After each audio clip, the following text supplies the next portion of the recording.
Bank of Ireland.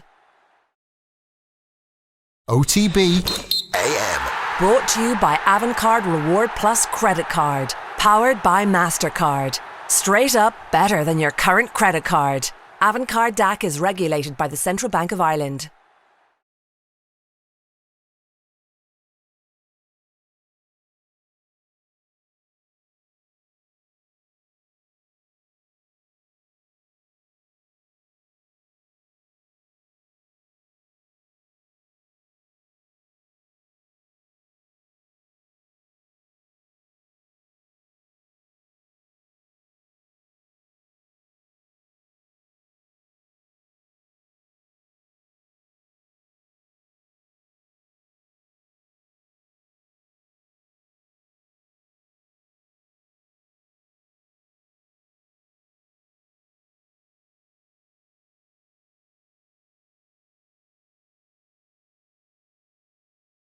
I got a helicopter from the Radisson, which was the former name of this hotel, the Galmont now, to Galway, and I was also betting with purple euro notes.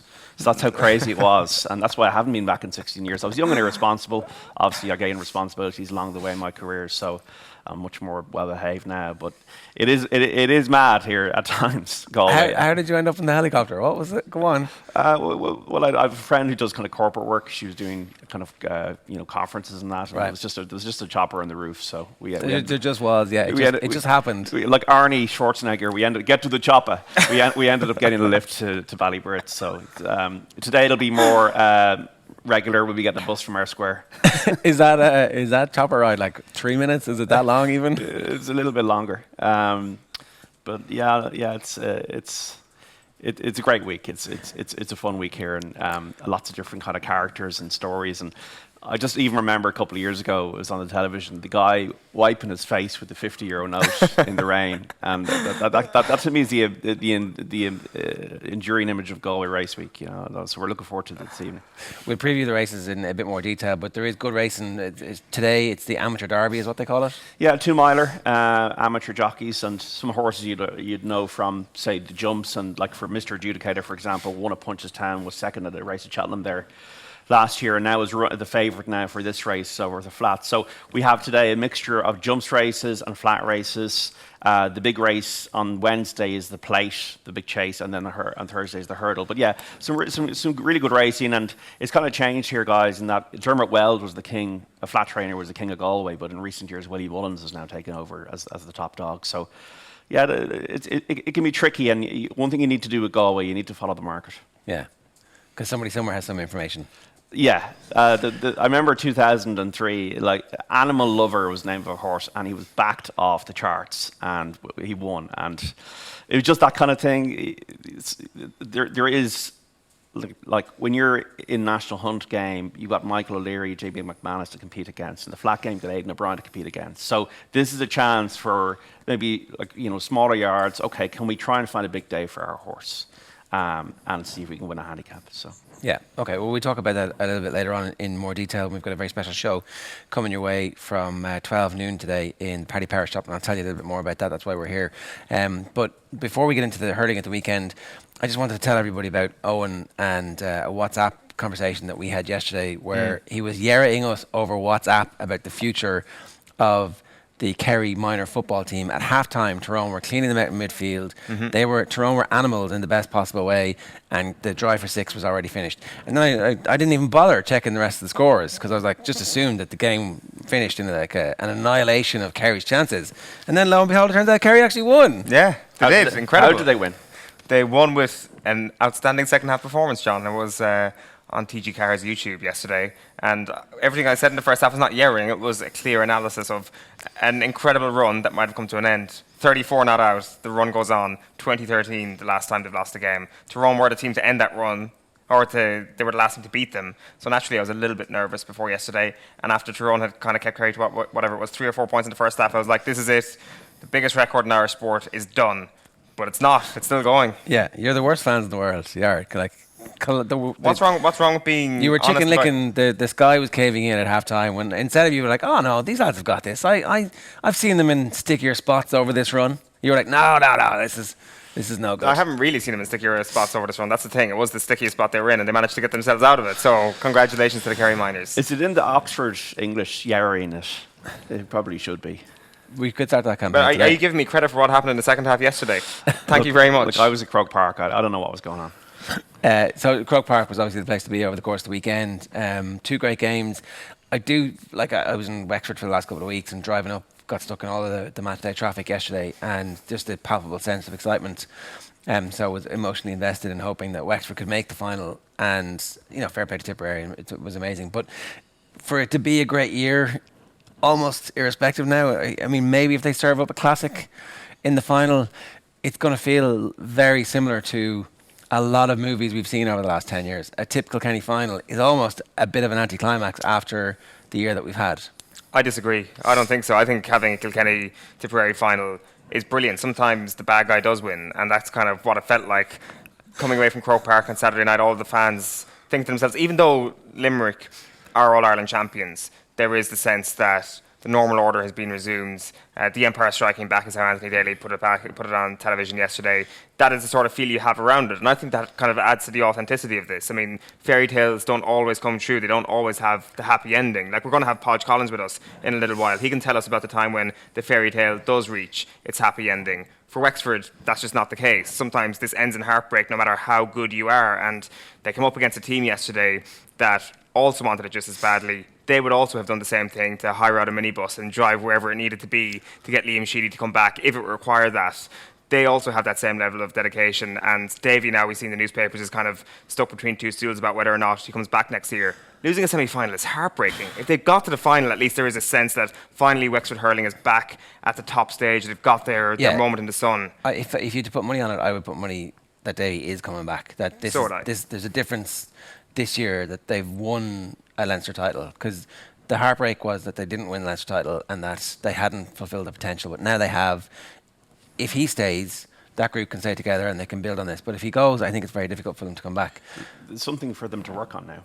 I think that Kilkenny-Tipperary will be a great match and occasion, and traditional powers, and Liam Sheedy, Brian Cody, but I don't think it's the story. I think Kilkenny-Wexford would have been an amazing story for a final, because they've never met in the final before, and it would be in their third meeting this season. I also think Limerick back in a final would have been still. I think the Limerick thing is still fresh. Would have been a good story against Tipperary. That would have been their third meeting. Or Limerick Wexford would have been amazing. Yeah, and that'll be back to 1996 again. So, like, it is, the more things change, the more they stay the same. My first week in secondary school, I attended my first All-Ireland hurling final, Kilkenny and Tipperary. So. But I don't I think 3 teams turned up at the weekend. Is that the Michael Cleary goal? Yes, it was 116-15. I think Wexford turned up. I think Tipperary turned up. I think Kilkenny turned up. I don't think Limerick turned up on Saturday. And yet, right, for all the wides and all the criticism that they've got for the misses, they were a point behind Kilkenny at the end of Kilkenny playing their best game since the last time they won an All-Ireland final. But Limerick are the best team in the country, still, in my view. They're the best, the most talented team in the country. You're saying that if you were doing power rankings right now, number 1 on John Duggan's... I can see a lot of people would probably agree with you, I think Liam Sheedy would be delighted to avoid Limerick in a final. And I think Tipperary are clear favourites to win. And it's not in any way... Like, if people are talking about this being Brian Cody's greatest achievement, what does that say about Kilkenny? Yeah, exactly. So they have to win it, though. Yeah. Getting to the final won't be his greatest achievement. Well, otherwise it's just 3 years ago when Tipperary... took them to the cleaners under Michael Ryan. Is there a chance that happens again? I think so, yeah. I do think so. Like, what Kilkenny brought on Saturday was hunger and work rate. And I don't know how Limerick did not anticipate that happening. And we're 8 points down. And when Kilkenny are swarming and playing that brand of Cody hurling, where it's in your face, like players around you, you can't breathe, and eventually Limerick began to breathe. But there was just the wides we just talked about there, short puckouts, like even the decision around the sideline, even trying to attempt that. I know it was maybe a 65 or that, but even trying to attempt that, I always thought that if Limerick got ahead, they'd win the game, just as they did in the Munster final. But they could just never get parity, and I just don't think they turned up at the day. All right, we'll come back to this a little bit later on, just after 8 o'clock with Podge Collins, and Hector O'hEochagáin is going to join us as well. Let's hear, though, now from Davy Fitzgerald, obviously heartbroken after his Wexford side fell just short yesterday. Davy Fitzgerald, I know these interviews are never easy, and you've had your fair share of them, roller coasters, ups and downs, but I think, and I won't put words in your mouth, but I think what you're feeling is absolutely disappointment, but huge pride as well. I just absolutely gutted. I'm devastated. I think our boys deserved a bit more, but listen, you have to admire Tipperary, the courage they showed, the tenacity, they fought it out at the end, but we had our chances, we can't complain. But I'm extremely proud of the Wexford boys. They were incredible. Never give up, stuck to the game plan. And I just feel when the man was sent off, it gave him a bit more space. They avoided our spare man out, which was a big thing. And they pulled off they got some great scores at the end. So did you, though. In fairness, your team, just think Lee Chin in particular, he had a monstrous game. And when you're watching, it was one of those games when it came to full time, we were like, how is Davy Fitzgerald not celebrating, if that makes sense? Yeah, I thought, I believe before today we were going to win. I don't fear any team out there with this bunch. I feel we could beat any one of them out there. And I knew the Leinster Championship was a crazy championship. It was an unreal championship. So I'm extremely proud of the boys. They're Leinster champions. The people of Wexford should be absolutely delighted with the lads because they gave 110%. Do you realise yourself, though, what you have done with Wexford and with hurling this year? You've given a lot of people a lot of enjoyment. Well, to tell you the truth, it's just hard to feel at the moment. It's that feeling inside in your stomach you don't want. It's horrendous. But you know what? And I'd say this to the guys: once we have our health and we can get up tomorrow, we'll get over this bit of pain and we'll get on with it. And listen, just thanks to everyone, the well wishers the last few weeks. They were absolutely top class, and we really appreciated all the support we got from everyone. Finally, I know you want to get back to your team, understandably so. Officiating on both sides, and I don't want to go ending this on a sour note, but I would argue that maybe decisions on both sides didn't go the way both managers yourself would have liked today. It isn't, but refereeing is a tough job. Like, I'm sure Liam wasn't unhappy one or two. We could have said the same, but you know what? Sean Clare did his very best. He's an honest guy. It's very hard to do it in that tempo, and we're not going to look at the referee one bit for this. We had our own chances, and we'll just say fair play to Tipperary, well done, and it'll be an epic final. Yeah, Davy Fitz there, obviously heartbroken after Wexford's defeat yesterday. Here's what's coming up on the show. We've got Podge Collins coming your way just after. We're going to do the newspapers now. We've got Podge Collins coming up just after 8 o'clock to look back on the All-Ireland hurling semi-finals. Obviously a man who got beaten in an All-Ireland semi-final himself last year. And John was just pointing out 3 of last year's beaten semi-finalists didn't make it back this year. So no guarantee for Wexford or indeed for Limerick that they'll be back at this stage this time next year.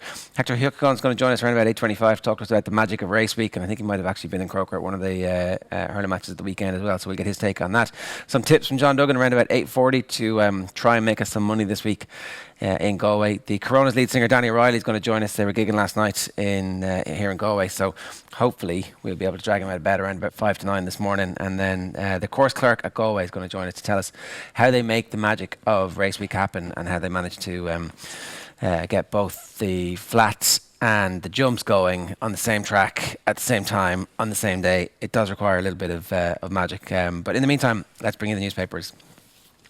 I'm going to start this morning with the Examiner, and it's The Unbelievables is the headline. It is Defiant Tip overcomes setbacks and sending off to set up Sheedy Cody reunion. This is the trilogy. Is it the third one? Yes, 09, 10 and 19. And it's 1-1. Yeah. Right. So, this is the decider. Which actually makes that into a much bigger narrative, I think, than it's just the Kilkenny tip. Yeah. Oh. And then obviously Kilkenny, the Cody Code. Kilkenny validate time-honoured values of toil and intensity. I think that, everybody was banging on about the hunger, and okay, I get it, I understand that that's certainly something that was important, but like the skill levels are at a massive elevation from maybe something we've ever seen. Like we're talking about the last thrust of Richie Hogan's career, and we're talking about a hurler of the year level performance from one of the greatest hurlers of all time, who's banging 10-12 points a game. And I don't know, I just think that I understand everybody's the importance of that first 15 minutes of the game, but they also had the nous to see it through. There's all sorts of things going on that I think that just talking about toil and intensity diminishes a little bit. Yeah, for sure. Like, it had the holy trinity the whole weekend of what you look for when it comes to creating an exciting sporting event. It had the controversy. We had that in spades. We had the very best players performing at the very height of their existence, really, in terms of their career. And then you also had just this incredible level of skill from everybody on show as well. So it had it all,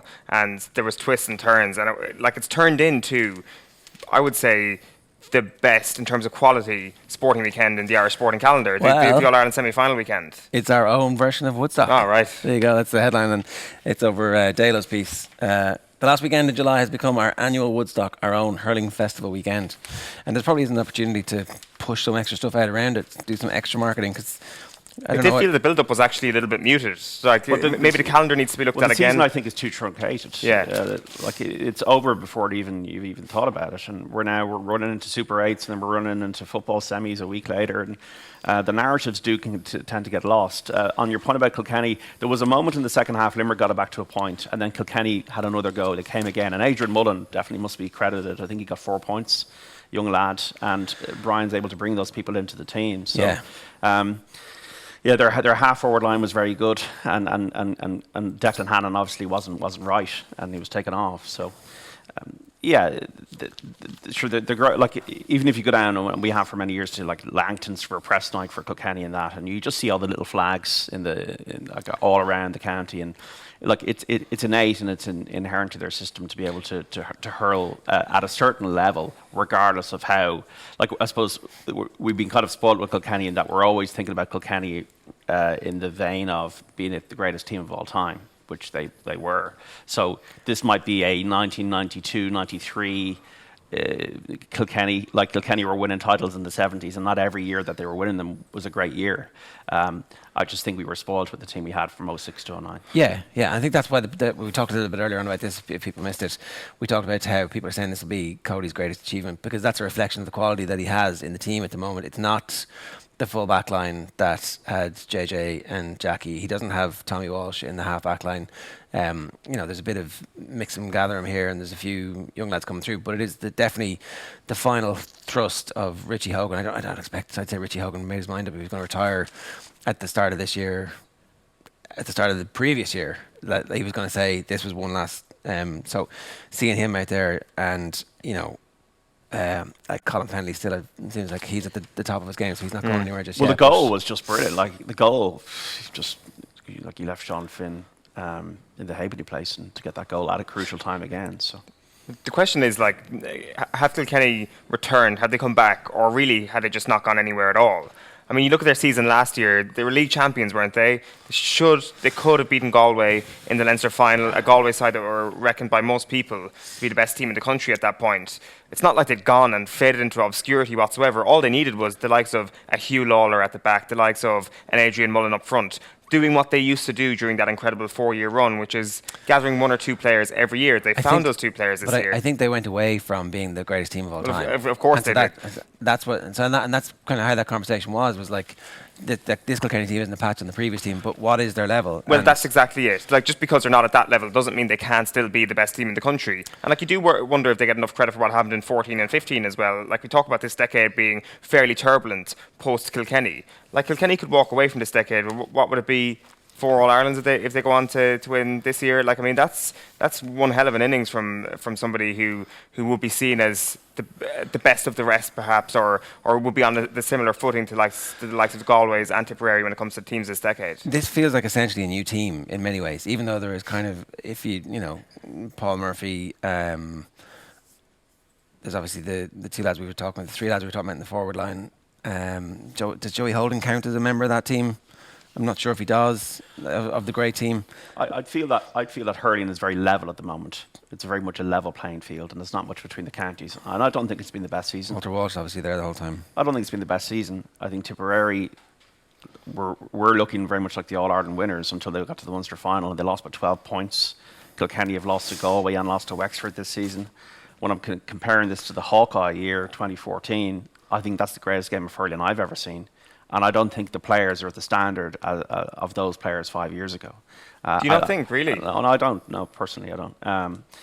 but I do think like everything goes through cycles, and I just think that like we had, and if you have 3 of the 4 last year, you'd got Clare and Galway and Cork in the semi-final, and now you have different teams. I think everything is very, very level at the moment in hurling. You'd Waterford in the final only 2 years ago. Look at them now. So I do think it's not been the best season quality-wise, and I think sometimes we can get into this, we can be lulled, because hurling is so exciting in its nature, and it's so end-to-end and ebb and flow in that. Sometimes we can think excitement does not necessarily equate to it being amazing.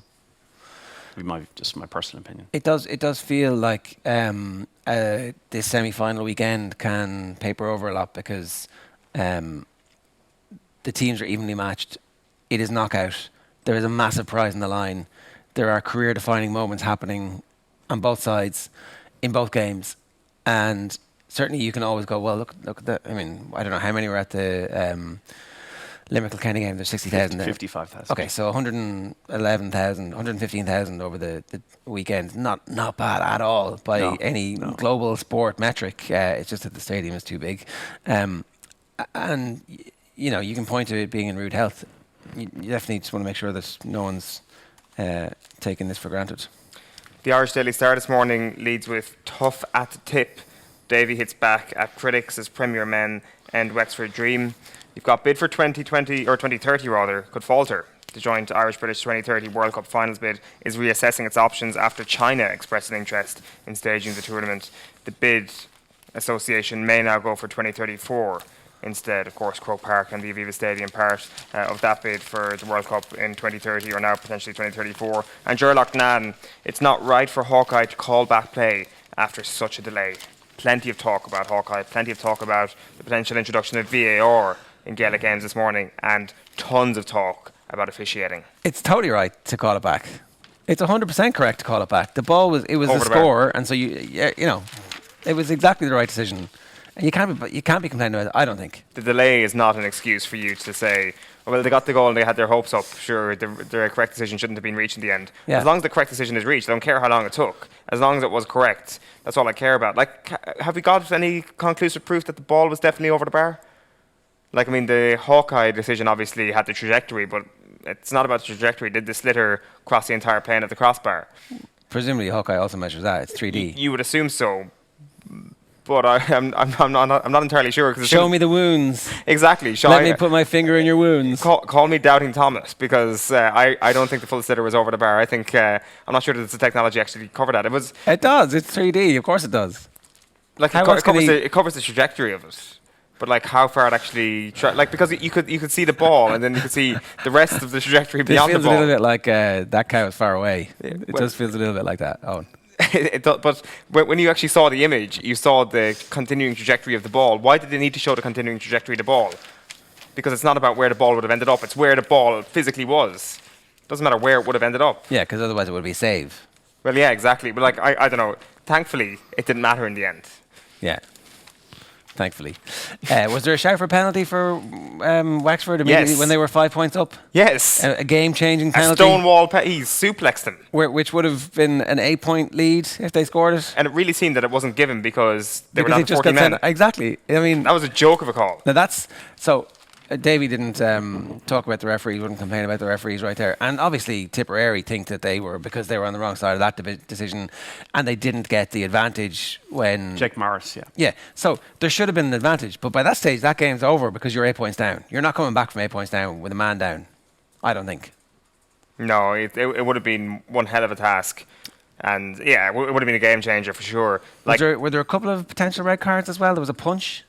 And then there was a punch in the stomach. And there was somebody butted with a hurl as well. There was not a John McGrath disallowed goal in the first half, and was there not a Conor McDonald query that he was in the square for the second goal? There were, yeah. Yeah. So what I'm seeing yesterday when I was at Croke Park, this is all happening way too quickly for the officiating. That everything was happening way too quickly. Now whether it's VAR or 2 referees or whatever. And then we had the You want 2 referees. Tell us about that. Go on. Why do you want to think 2 referees? I don't want them. I just asked the question.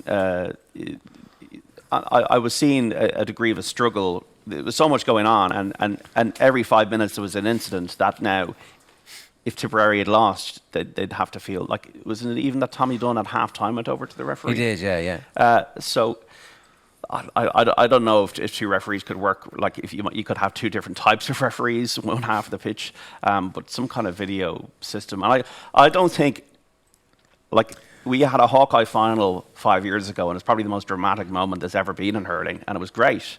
And I don't think just waiting a few seconds, we already have it for the Hawkeye decisions. If you brought in a VAR or a video assistant referee, I don't think it's going to break the flow of the game. So I just think something needs to be done, because I think the game has got so fast. It's not All Ireland Gold that we're watching anymore. We're watching 128 to 320. Yeah, we're watching Rollerball versus All Ireland Gold. So the Irish Times this morning, sorry, I'll hold that up for you properly. Final journey takes Tipperary back into embrace of old firm rival. It's the headline of Malky Clerkin's piece. And Cupcake cruises as McIlroy fades. It's a big day for Rory McIlroy yesterday in the final pairing at the St. Jude's, the WGC FedEx, obviously a massive tournament, the WGC. And he'd shot the lights out on Saturday to put himself into contention. But also, just there, Brooks Koepka, who didn't arrive until 45 minutes before tea time. There was a picture of his parking spot an hour before tea time yesterday. Brooks Koepka, 0 given, just crushed the field from very early on. And Rory not at it. Rory couldn't handle the pressure of being in the final pairing on the final round again. Yeah, there are two different planes when it comes to golfers, it seems. You have, what is it, a week ago at this point, pictures of Shane Lowry in the Boar's Head with the Claret jug. This morning on Instagram, Brooks Koepka in his private jet with 6 of his mates after winning in Memphis. Off to the gym, most probably. There was kind of a coldness about the way he plays, about the way he shows up and wins. And again, it comes back to what McIlroy said a few weeks ago. Koepka doesn't do it outside the majors, except, the non-major that he managed to win yesterday. Yeah. A couple of comments. Carl Fitzpatrick says, lads, Hawkeye yesterday did the whole of the ball across the crossbar. He must have some wrists. And Pelstar GA says, Eoin has a degree in Hawkeye. And Yara. Well, but yeah, basically, I don't believe the moon landings, all that sort of stuff. I'm a conspiracy theorist. I do believe the moon landings. Sure, I do want to know, because the trajectory of it and actually crossing in terms of that plane, we actually haven't seen too many moments of this, if any, in Croke Park. And no, in fairness, you're okay. Okay, so it's the same technology they use for whether or not the ball's crossed the goal line, right? Mm. So, and in fairness, they do put up the video of that. So I don't know why they don't put up video of it. Maybe they don't have video of it. Yeah, it's a strange one. Michael Summers says 2 refs would be a disaster, but no reason given why, Michael. So maybe you want to get back in touch with us and drop us a comment there and let us know what the crack is with that. Yeah, back page of the Irish Independent is one for the ages. 3 goals disallowed and a man sent off, but Sheedy and Tip dig deep to set up final with old enemy. Michael Verney writing that it's time for GAA Chiefs to finally embrace technology change and end sporting injustices. And when he speaks about VAR and the potential introduction in hurling, he also mentions the incident at the end of the Limerick-Kilkenny game where the ball should have gone for a 65. Is that the sort of thing you check for VAR? For me, you definitely check the square ball on Sunday. But can you start checking whether or not a 65 should be given or not in a game? I think it's just about reducing these controversial talking points to, slimming them down. And what can help, whatever can help officials in that is a positive thing. Just on Tipperary, I felt their bench was very good yesterday. Like you had Willie Connors and it was Michael Keogh and Jake Morris all coming off the bench and scoring. And also the way they were able to get points in a row after Wexford did damage. So I think they got 5 points in a row after the Chin goal. Yeah. Then they scored another 3 points in a row after the McDonald goal. And then they scored 4 of the last 5 points. And I'm kind of wondering, Tipperary won 4 in a row. Maybe the games are just too thick and fast in the round robin, and then they were going to have an inevitable dip. They had that in the Munster final. Laois was workmanlike, and now maybe they're coming back on the curve. And sorry, the other thing is that the 4-week break is obviously a massive disadvantage for the provincial winners. The provincial winners' record is terrible. Kieran Shannon's been writing about this, and Jamie Wall was tweeting about it last night. Actually, he had an idea that the winners of the second-tier competition should actually play the Leinster and Munster champions, so that's a game for them at the same time as the other two sides are playing.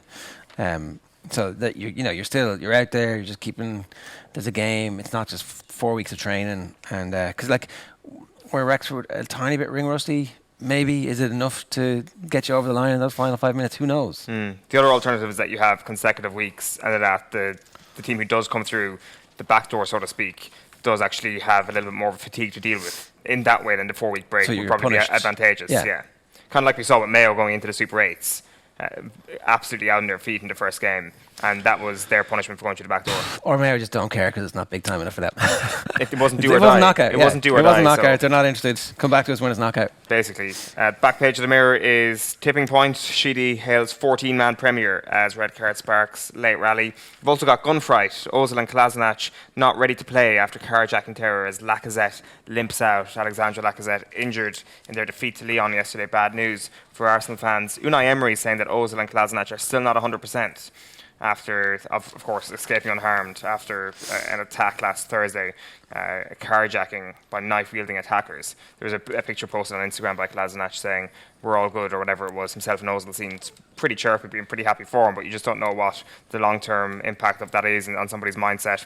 And the big football story really is Real pulled the plug on Bale's move to China, did the rounds yesterday morning, pulling the plug, as I say, on his move to China. It seems to be the club that aren't going to let this happen. Real Madrid have suddenly said, we want a transfer fee for Gareth Bale. His move to China was almost completed. Marco Asensio has done his cruciate, so perhaps that's the reason behind this, but the Bale saga rumbles on. Okay, the back page of the Irish Daily Mail, actually on the front page of the Irish Daily Mail, is "I will not answer these stupid questions." Robbie Keane gives an outspoken interview. The back page is Masterclass Sheedy tip have silenced their critics. "I will demand the very best from players. It's all about standards," says Robbie Keane. And I urge you all to get your hands on this Robbie Keane interview today because it's pretty good. It's a Craig Hope exclusive, so it looks like it's a sit-down, a one-on-one sit-down as opposed to a press conference, but Robbie Keane does not want to share anecdotes from his 21-year playing career. I'm not getting into this crap. I'm not getting into crap questions like this. Stupid question. This isn't going well. This, he says, is about Robbie Keane, the coach, who's now assistant manager to Jonathan Woodgate at Middlesbrough. Okay then. Keane, it's widely known, loves to sing. Will Keane, the coach, be the type to take the mic and provide some light entertainment around the Borough dressing room? What the fuck? I'm not a clown. I'm not here to entertain people. What's singing got to do with me being a coach? So it continues on in that vein. And Robbie wants you to take him seriously. It looks like I read it. It just feels like they were trying to rise him in the piece, and he just wasn't buying it. It brings up a lot of stuff. They even bring up Saipan, and Robbie Keane is like, "No, I'm not talking about that particular thing." They go back to like the situation where Keane hired a private jet and took the Spurs squad then to Dublin for a Christmas party without telling Harry Redknapp. So Craig Hope puts in the idea, will Keane be encouraging the Middlesbrough players to enjoy a Christmas party as a coach? I'm not answering these stupid questions. If you want to talk to me about being here, no problem. But I'm not getting into crap questions like that. I'm not interested. Why talk about that? This isn't about that. This is about me being at Middlesbrough. Anyway, do you know the full story? Craig Hope says no. Well, if you don't know the full story, then don't ask me the question.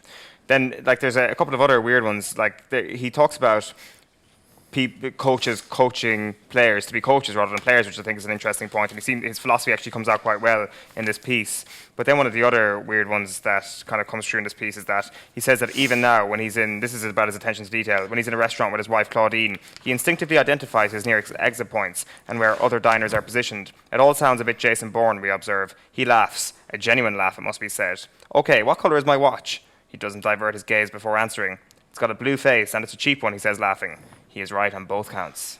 I mean, that just means that he's, sizing up how rich the person interviewing him is by checking his watch. Doesn't necessarily mean he's Jason Bourne, does it? It does. It definitely means Jason Bourne. All right. The rest of that Robbie Keane interview in the Mail for you today. And the Guardian back page, they lead with the Tour de France winner yesterday. First of many, Bernal rides into history. So the youngest winner since 1903, is it? Certainly since the early 1900s anyway. He's 22 years of age. He's Colombia's first winner as well. And obviously it was a bit of a weird race. He beats Geraint Thomas of his own team into second. We have the Sun here. A quality Premier Inn, but Tipperary's win. And also Garrett's fortune cookie crumbles. China is off. And Blades want to land Archer. That's the back of the Sun. And then the Times. Flu-ridden Hamilton loses front wing in costly crash at German Grand Prix. Australia turn heat on Roy. This is the Ashes. Of course, Ireland's dream ended last week. Bale in limbo has moved stalls. And Bernal on the way to greatness. The finest writers on the Ashes. So that's the times, and we have once again more Tour de France and Telegraph champagne moment. Bernal becomes the youngest winner of the Tour in 110 years and is tipped for greatness. Mercedes major meltdown. Watson final farewell. Tom Watson at the Senior Open, and tough talking. Cricket, cycling. It's gas. Thank God for hurling. That's all I'm saying this morning. The Tour de France was amazing, John. No, not cycling. It was the best race in years. It's not cycling, no. Was it not decided by the weather? Up until that point, it was the best race in years. Okay, so it was a fantastic. It was like rain delayed play. Suddenly, we decided to draw. Except did you actually see the scenes around Val Thorne on Friday? So it was decided by the weather. Was there a landslide? Yes. You couldn't possibly continue in it. Yeah, but it's anyway. Was there any Hawkeye? Didn't need Hawkeye when there's a massive digger trying to save people's lives. It was one of the best Tour de France I've ever seen, John. Enough of your crap about cycling, really, is all I'm saying this morning. Come on, final few papers quickly. The Herald's tip make point. Sheedy salutes character of his 14 heroes after epic. And Paul Curran is saying that Dubs must rest key men against their own. And yes, that means starting Diarmuid Connolly. The perfect time to start him, they say. The Irish News goes with future still bright for Tyrone despite defeat, insists Carlin. Bad day for Tyrone at underage level yesterday. Lost in the under-20s to Cork and in the minors to Kerry. And the Racing Post, major pointer to the Galway Festival. Bookies braced for another Mullins mauling on day one. And back pages, Max Power, that's about Verstappen, raining on crazy day in Hockenheim. All right, it is 7 minutes past 8 this morning on OTBAM. You're watching or listening to us. We're the Sports Breakfast Show from Off the Ball. You can get us on the new Go Loud app. Is the best place to listen to us as a radio show if you want to. OTBAM is sponsored by Avantcard, powered by MasterCard. We've got a brilliant competition running for you all this week here on OTBAM. The AIG Irish Open Tennis Championships are back. You can come along to Carrickmines Croquet and Lawn Tennis Club to see a top-class field indulge in a feast of international tennis from the 29th of July, that's today, to the 4th of August. Entry is free. Check out tennisireland.ie for more details. And all this week, with thanks to Tennis Ireland, we've got some great prizes to give away on OTBAM. Each morning, you've got a chance to win a Wilson racket and also enter the draw for the main prize at the end of the week, which is return flights to Madrid and accommodation for 2 nights during the Davis Cup semi-final. To enter the draw, just send a comment or a question into our guests wherever you're watching us this morning and use the hashtag OTBAM. How bloody biased are you at Jerry Gilroy? Embarrassing. 2 goals disallowed before the penalty call, and the second Wexford goal was a square ball. At least pretend to be impartial. And Brian Hogan's arm would have had to break for that ball to have been over. His hand skewed Hawkeye. So obviously, Lorcan Wyer does not believe the technology. At John Duggan Sport and at Eoin Sheahan actually clued in, he says. Good man, Lorcan. 100%. Wasn't there a Hawkeye failing a couple of years ago? Oh, come on. 100% not a square ball, says Tommy. Replays proved that it wasn't. Podge Collins is standing by. We're going to get to him next. First, though, let's hear a little bit of the Brian Cody magic after he led Kilkenny back to another All-Ireland final. Brian Cody, if you may just you must be absolutely delighted. Very happy for certain. The prize for today is massive. The prize is you're in the All-Ireland final, and that's the aspiration for every team starting off in the championship. Certainly we were not fancied by anybody, I suppose, really, to get this far, but we're there and we're very, very happy, obviously. And it's the end of the Kilkenny famine into an All-Ireland final. Look, we don't think of things like that at all. We haven't been there for a few years perhaps, but the team has just showed terrific character and honesty and genuineness and spirit, and obviously skill as well to get here. We're taking on the outstanding team in the country for the past 12 months, and we just came out on top. The Limerick team aren't teams that are easy to beat. What do you think that you had in your bag that perhaps they didn't have today? Well, they had everything in their bag, the same as we had everything in our bag. You look at the scoreboard at the end, we had periods of dominance, they had periods of dominance. We had huge honesty, they had huge honesty. It was just a terrific game between 2 very, very good teams. And look, we came out on top by a whisker. No whisker, nice pun there in the Cats, but one thing, no performance is perfect, but one thing is we were all waiting for the Kilkenny third quarter clapback. It kind of didn't happen. Limerick kind of stole that away from you, but you managed to pull it back. Was that, do you think, down to simple hard work? Look, everything is down to hard work, really. And we have no sense of that we have any kind of a clapback or any kind of a period of dominance at all. The game takes on a life of its own. Every game is different, and you play it on its merits, and you take on what's in front of you.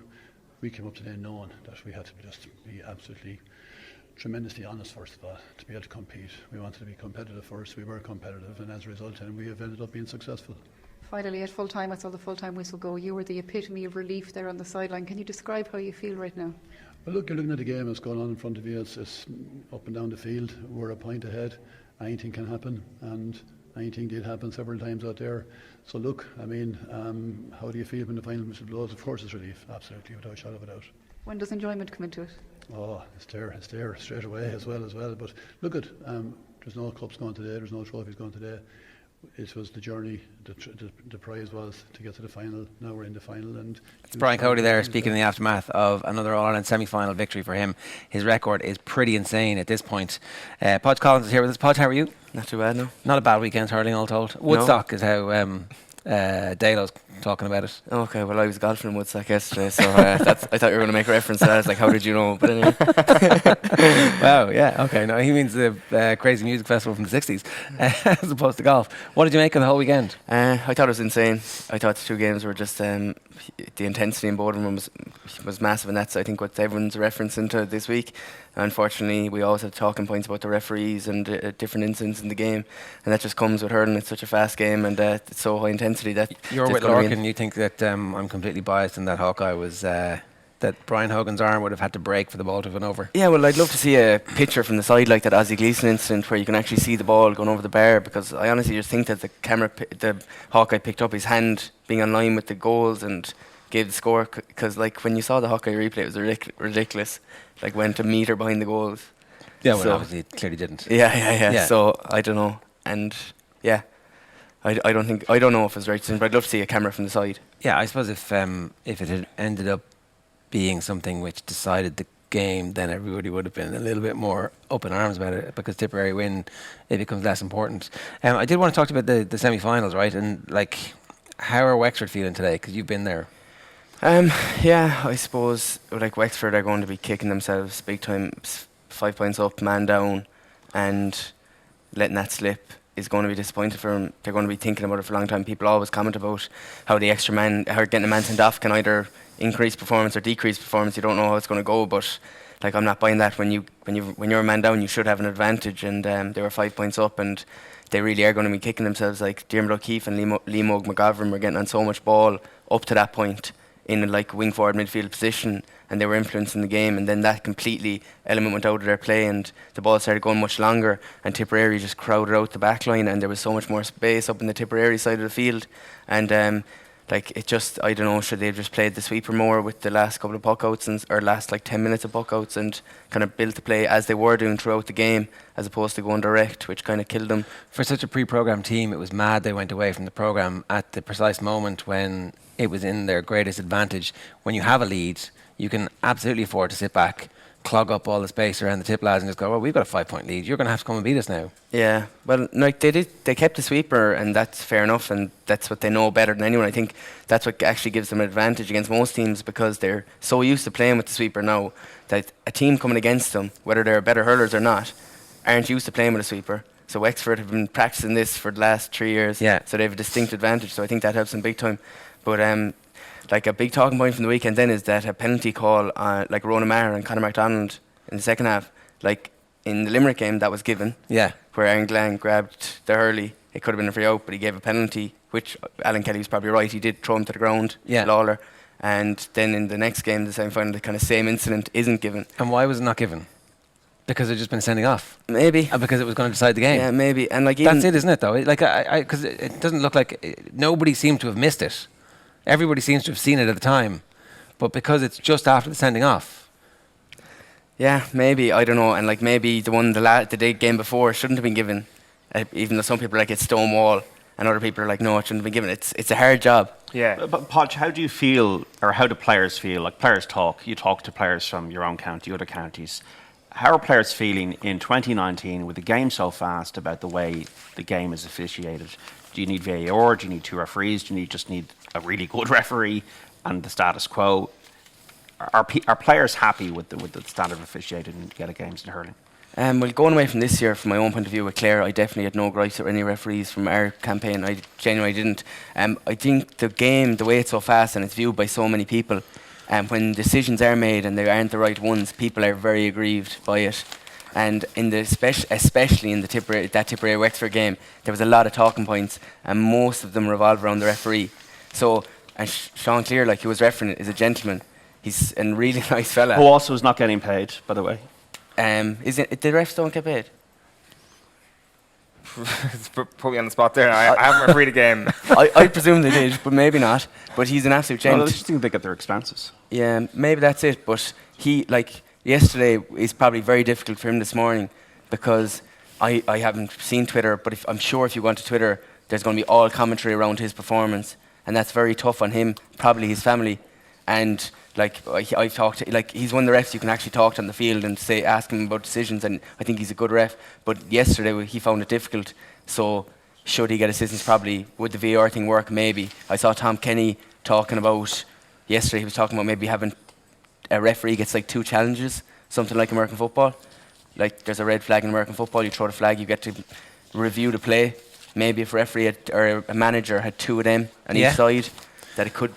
And I think work. I think you can. So Owen was saying, no, what should VAR work for stuff like 65s? Like no, except in the last. Yeah, like except the in NBA. injury time. Yeah, in injury time, everything is reviewable because it could be decided. It could decide the game one way or another, and that's fair enough. So it's not for the whole game. Everybody understands that. But when the game is on the line and a decision like the 65 could be season/career defining, then you're going to go and take your time, have a look, put the video up for everybody in the crowd to see, so everybody there can know what's happening. And even in the NBA, they've 7 games in the business end of it to decide it. Yeah. In hurling, you've 1 game, you've 70 minutes. You're training since last October, November, and then it comes down to a split-second decision.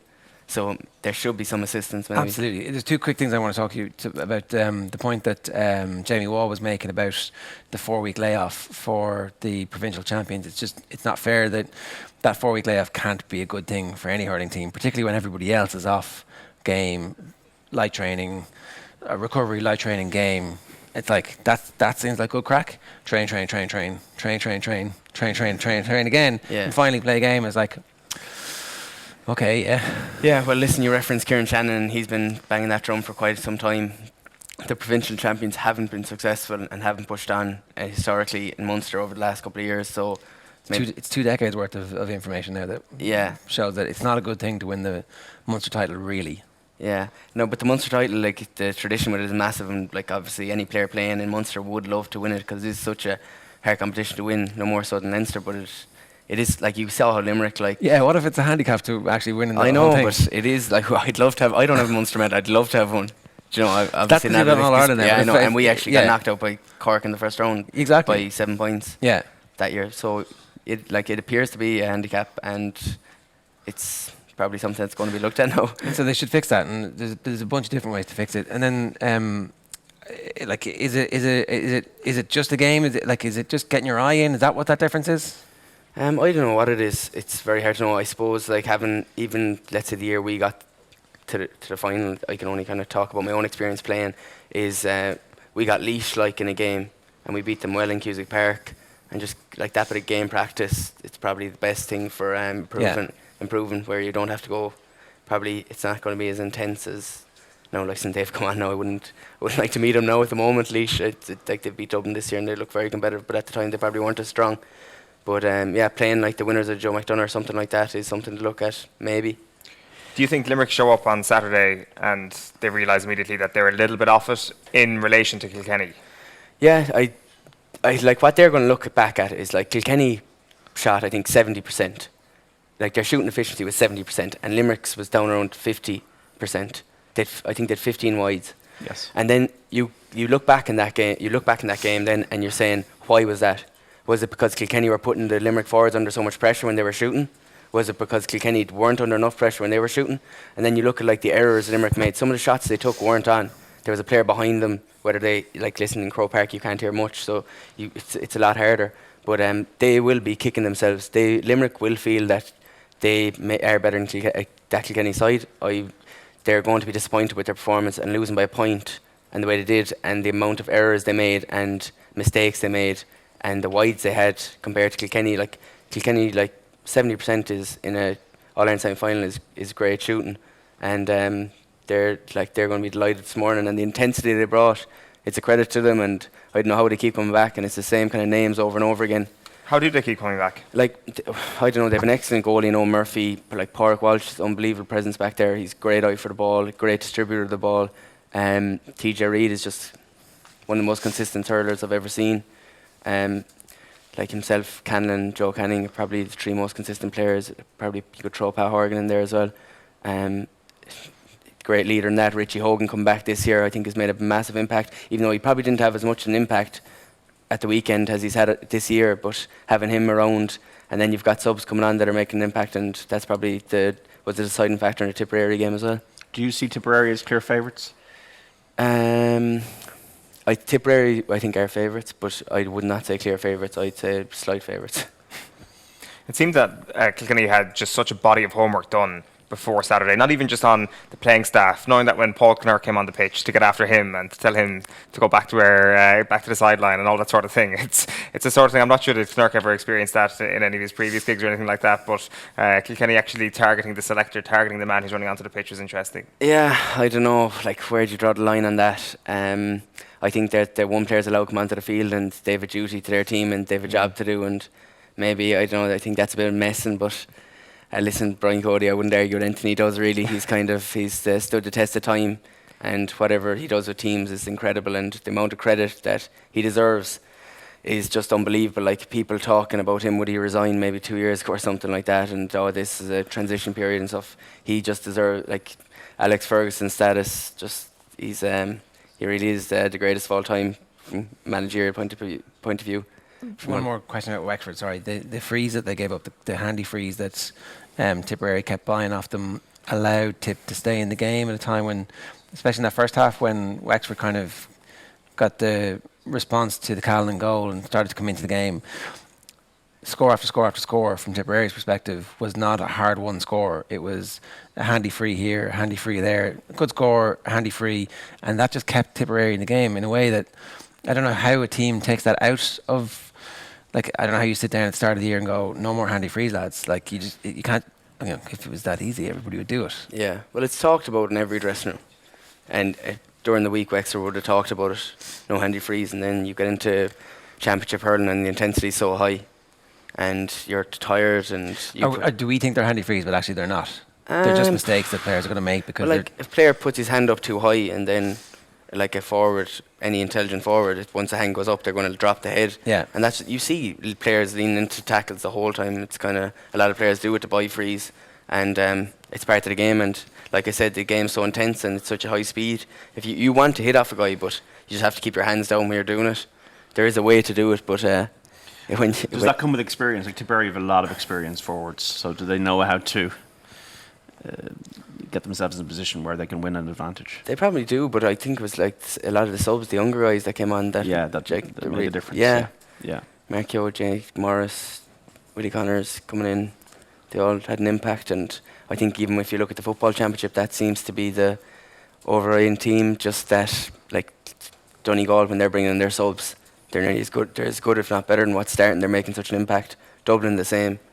Massive debate last night on the Sunday game about the philosophy of playing with the sweeper. You're well positioned to talk about this. I don't know, did you see the debate?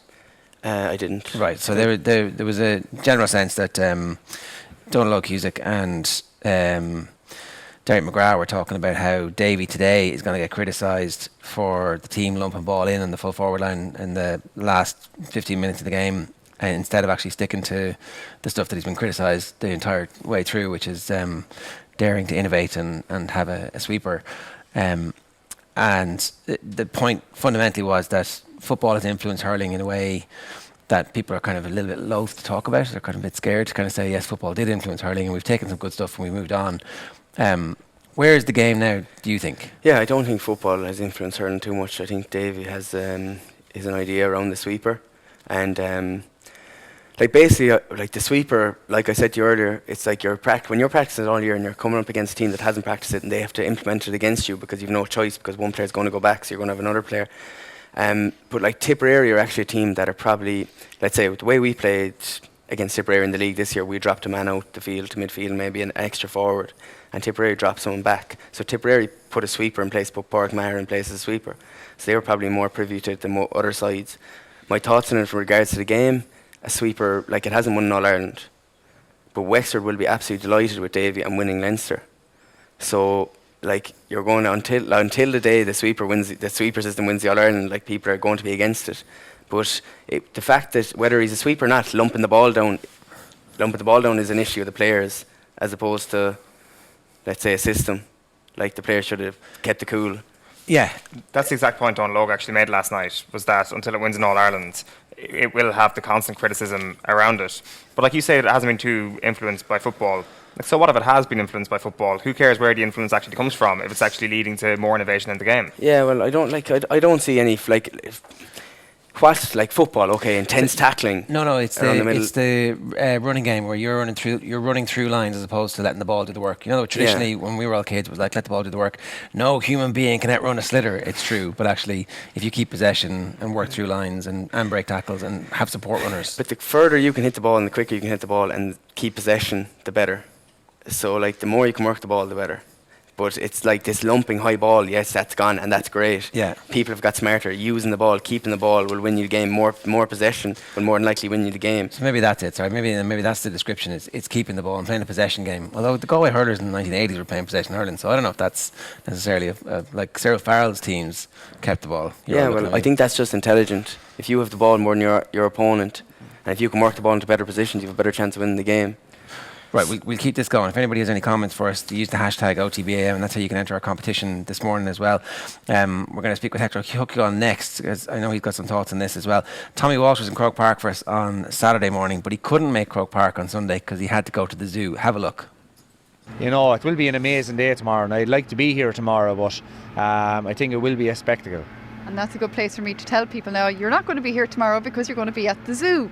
So tell us, before we wrap up, what's your favourite zoo animal and why? The zoo animal, the lion. Why? Actually, I always loved the Lion King when I was a young lad. Mufasa is my man, so we'll go and see a few Mufasas tomorrow. Have you seen the Lion King sequel yet? I did, yeah, saw it there this week, and fairness, it was a good movie. Which is better? The cartoon. But as in, so the original, you're an original man. The original, yeah. Why? Is this because it brings you back to your childhood and you remember watching Mufasa as a little boy thinking someday I'll be a top cat like them too? Yeah, well, I suppose, you know, from my hurling analysis, I'm kind of a traditionalist, and I'm always looking at the past and enjoy kind of recounting stories of it, so it's always hard to go past the original. And there was just some great scenes, and I suppose Simba, so much went against him in the first few minutes of that movie, and he came back to save the day, so just a kind of an epic Disney movie. Tommy Walsh being Tommy Walsh there about the Lion King. The new movie is actually pretty good. I would recommend it. Right, so Hector O'hEochagáin has joined us. Hector, good morning to you. How you doing? Morning, how's it going? You're just back from the States. Hector USA is going to air in 2 months, 3 months time. Yeah, it's on from October to Christmas. We just spent 12 weeks driving through the south. 12 weeks deep into the south, off the interstate, round the bend, and into a different part of America. It could have been a million miles from Central Park or California. It was an incredible journey to rural Georgia, rural Alabama, rural Mississippi. I stopped off with Buddy in Last Chance U in Scuba, Mississippi. That big show on Netflix. Did you ever see that show? Yeah. Unbelievable to be sitting there with Buddy in the stand, watching his team perform. We got access to all areas. Tone down his language a bit? Yeah, but he's incredible. He's an incredibly passionate man. He doesn't care about losing. He just cares about winning. And it was just brilliant to be on the set of Last Chance U, even though Last Chance U has moved on to another team.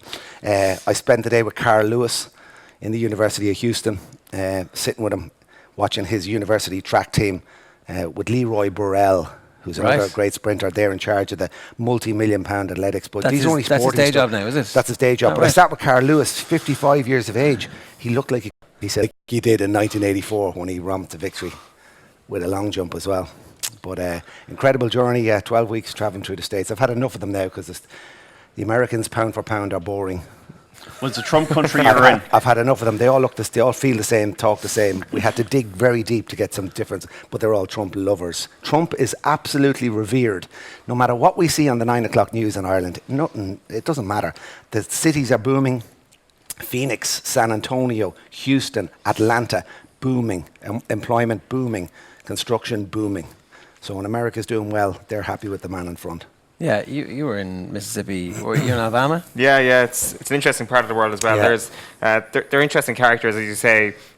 pound for pound, boring people. You're absolutely bang on the money. There was one guy I had a conversation with, and I'd say it went on for about 10 hours. He was like, here in Alabama, we like to make our barbecue sauce with a ketchup base. Yeah. If you cross the border, they like to make it with a mustard base. And he just went on and on and on, went through all the states in the South and what base they like to use to make their barbecue sauce. And it was the most boring conversation I've ever been involved in, but I learned a lot about barbecue sauce. Now, I like the Louisianans because everyone seems to have their pickup truck, which is, we call it the Hilux. It only showed me how small our range of trucks and jeeps are in this country. They love their pickup trucks. They love having their outdoor boat. They love having their quad bikes. They love having their guns. They love fishing. They love barbecues. But the minute we got to Texas, it sort of changed a little bit. You can fit Ireland almost 12 times into Texas. We were driving for 6 and 7 hours between stories. And then when we got into crossed the border at El Paso in Ciudad Juarez, right down in that little corner, everything changed. We got into New Mexico. It was the desert, big cactuses, Breaking Bad, Albuquerque, Santa Fe, hippies, marijuana. Really? Hippies? Desert. Where are the hippies? There are hippies. If you want to go off the grid in America, I suppose Offaly used to be off the grid, but it's not anymore because of the Claret Jug. And can I just say, the Claret Jug is on the greatest tour of any trophy in world sport. I mean, that is an Instagram page waiting to happen, isn't it? He's in nightclubs, he's in stadiums, it's rock and roll, he's in GA halls, he's got women kissing him. That Claret Jug is becoming the greatest trophy in world sport. But off the grid in Arizona and New Mexico, it's just incredible. People who have made money and want to get away, people who have no money and want to get away, people who have done some bad things and want to get away. New Mexico and Arizona, there is space for everybody. Right, okay, that's interesting. Great part of the world, really liked it there. And then into Southern California. So yeah, that's on TG Carr. That sounds great. I'm looking forward to that. Thank you. I want to read out one of your tweets on the weekend. Appalling refereeing decisions today all over the pitch. Goals scored, goals disallowed, no advantage played. It's a disgrace at this level. So unfair to both teams. I felt that referee needed to have a bloody a nice bat, didn't he? I just felt he was mired in the heat of the moment. And what hurling has given us in the last 10 years gives us exactly what we want. Unbelievable skill, passion and speed and drama and epic games. These epic games are not being refereed right. The calls are not being made right. And it's just we are not able to keep up with the ferocity of what's happening. And the referee is a hard job. I know you spoke about it earlier on. Should there be 2 referees? Should there be 1 on each half? It's just getting the wrong decisions at these big games. But it's just not right. The technology hasn't. You know, as you were saying about the trajectory of the ball going over the crossbar. How good is it for a mountain of a goalkeeper to rise majestically like Cuchulainn to stop that ball going over the bar? Where's that rewarded? Why isn't that rewarded? No, we have to stop the game for half a minute and see the trajectory of the ball that goes down into the back of the hill. It's not right. With all the money they have, they should sort it out. Now, the referee is a hard job, but those decisions cost, like, was a goal disallowed for Wexford? Was it 32 seconds after going back to stop another goal? It's a strange one because I just think hurling delivers. It's delivering in spades. It's delivering brilliant games and they need to be refereed to the best of quality. Podge, how do you feel about 2 referees? Maybe it'll work. Hurling's a quick game, 1 in each half. It works in the AFL, doesn't it? They have 2 in the AFL. Yeah. It works in the AFL, and maybe there's something to look at. I think that these big calls, they happen so quick. The whole if they could review them, I think it would make a big difference. I think there has to be some review system or someone upstairs.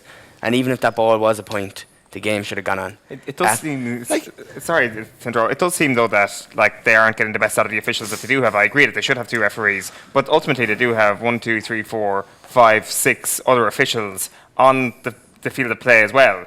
And 6 out of the 6 of them are largely useless when it comes to actually making calls on big decisions. And a 7th who looks after the slips for subs. Yeah. Like, that's a lot of people. Yeah. It's 8 people managing a game and not managing it properly. The umpires can sometimes barely get it can figure out if it's a point or not. Let alone, the umpires are in the perfect position to see that Wexford player getting suplexed in front of that goal yesterday. Absolutely. Stonewall penalty without a shadow of a doubt, not given. I mean, it's an All-Ireland semi-final. And Wexford, I felt sorry for Wexford. I think they're a great bunch of hurlers. Davy has instilled a passion and a pride into them young lads. God, they're men. They were men. And I just think it's at an All-Ireland semi-final stage. It's just it's harsh. And now the other game, Limerick lost the game in the first 10 minutes. End of story. You can't let a team like that slip away. No matter how good you thought you were, Limerick will kick themselves. And Wexford had it there as well. But it was a great weekend of sport. But I was more fascinated by the under-20 matches, by the way. I'm a juvenile coach. I'm training here under 16 now, and hopefully we'll go for an under 16A championship in Gaelic football. But we're talking about the future stars. And we know about Clifford and Sean O'Shea and these boys, but this young full forward for Dublin, Archer from St Maur's or some club in North County Dublin, he scored another 2 goals yesterday, or 3 goals against Laois. And this Cathal O'Mahony for Cork under 20s. TG Carr has been showing these games. This under 20 season is magnificent. There's some serious Cork versus Dublin. I think it's on later on this week in the All Ireland final under 20. I was more interested in those games than I was the senior level at this week. What's your philosophy of play as a coach for the under 16s? 2 sweepers. This sweeper system. I've young lads. I've 2 young lads. Touch wood. They're playing well. They're going well. 14 and 15. They're playing with the school. One lad, the older boy, just won a Connacht Juvenile A title. Took the dynasty away from St Jarlath's. It's a new school in Clare, Galway. They're going well in their Gaelic. I'm coaching them, the Gaelic team, for the last 7 or 8 years. We've won a couple of counties. We've won an All Ireland Féile Division 1 trophy. I want the boys to play quick moving football and let that ball quick into the full forward line, just like you're seeing with that Archer man under 20 and Cathal O'Mahony. If you give good forwards, good ball, quick ball, none of this recycle. If you need to recycle, go back and recycle. But sweeper systems and all this, teams are using that now in juvenile matches. Sweeper system. It should be 15 versus 15 playing good, honest football, but you cannot beat a really good quick ball into good full forwards. Yeah. So Conor McManus, I think, said a great line, and it was in a college scene. I think he just said, "I don't care if it's high or low. I just want it quick." So and lovely ball. You know that lovely ball that bounces and it's onto the chest, or it comes straight in. He turns the hand pass, score. That's the type of football I like to see played. And lads, you should keep an eye on this Cork player, Cathal O'Mahony, as well. Dublin are a fine under 20 team. Pádraig Joyce was in charge of the Galway team this year that got to the semi-final yesterday. But I think the juveniles coming through. It's very, very exciting. Can I ask a quick question just on the ruling? Do you know the way this is going back now to my gripe with the Clare 21s that lost the Munster final against Tipperary, when there was a puck out taken and he stepped outside the square, and then we won a free on the 21, and the ref pulled it back because the umpire had his hand up and said, "Oh, you're getting a 65," and Padberg scored it. And yesterday, the ball did or didn't go over the bar, and then Tipperary won a free. And so, is there a rule that when the play stops, you can't go back? Because basically what the people were saying was that because the play didn't stop and it continued, the ball didn't go wide or didn't go over, that's why he could go back. But once the whistle was blown for the free, that it had to, that you can't go back. Oh, so that should have been a new. Well, I don't know, because Hawkeye is obviously the all-seeing eye of Sauron, and so therefore more important. I don't know. So your point is that after the ball gets pucked out, a free is blown, and that's the new start of all play. You can't go back beyond that. Well, maybe you can. I'd love to know the ruling on it, or is there a ruling on it, or because that's what I. You could go back now, and Padberg wouldn't be allowed to have that free, and you guys can win that game. Well, I wasn't playing, but I was a spectator. But even Hawkeye, how old is Hawkeye now? He must be getting old. 2013. Yeah, it should be. Surely there's a new, quicker version of Hawkeye that give us better 3D imaging. And you were on about the trajectory of the ball. Yeah. It's not about that. Did the ball cross the crest of the crossbar? Yeah. Or did a massive Wexford hand or tip hand get up there to stop it? And can we not celebrate somebody 6 foot something going 3 foot over the bar to try and stop something? We don't see enough fielding anymore. Now we stop the play because someone's made a great catch. But compared to Wimbledon, in Wimbledon you can see a piece of grass. Absolutely. One piece of grass. Absolutely. Like it's same technology, exact same technology. Yeah, but Hawkeye needs to have a little bit of a revamp.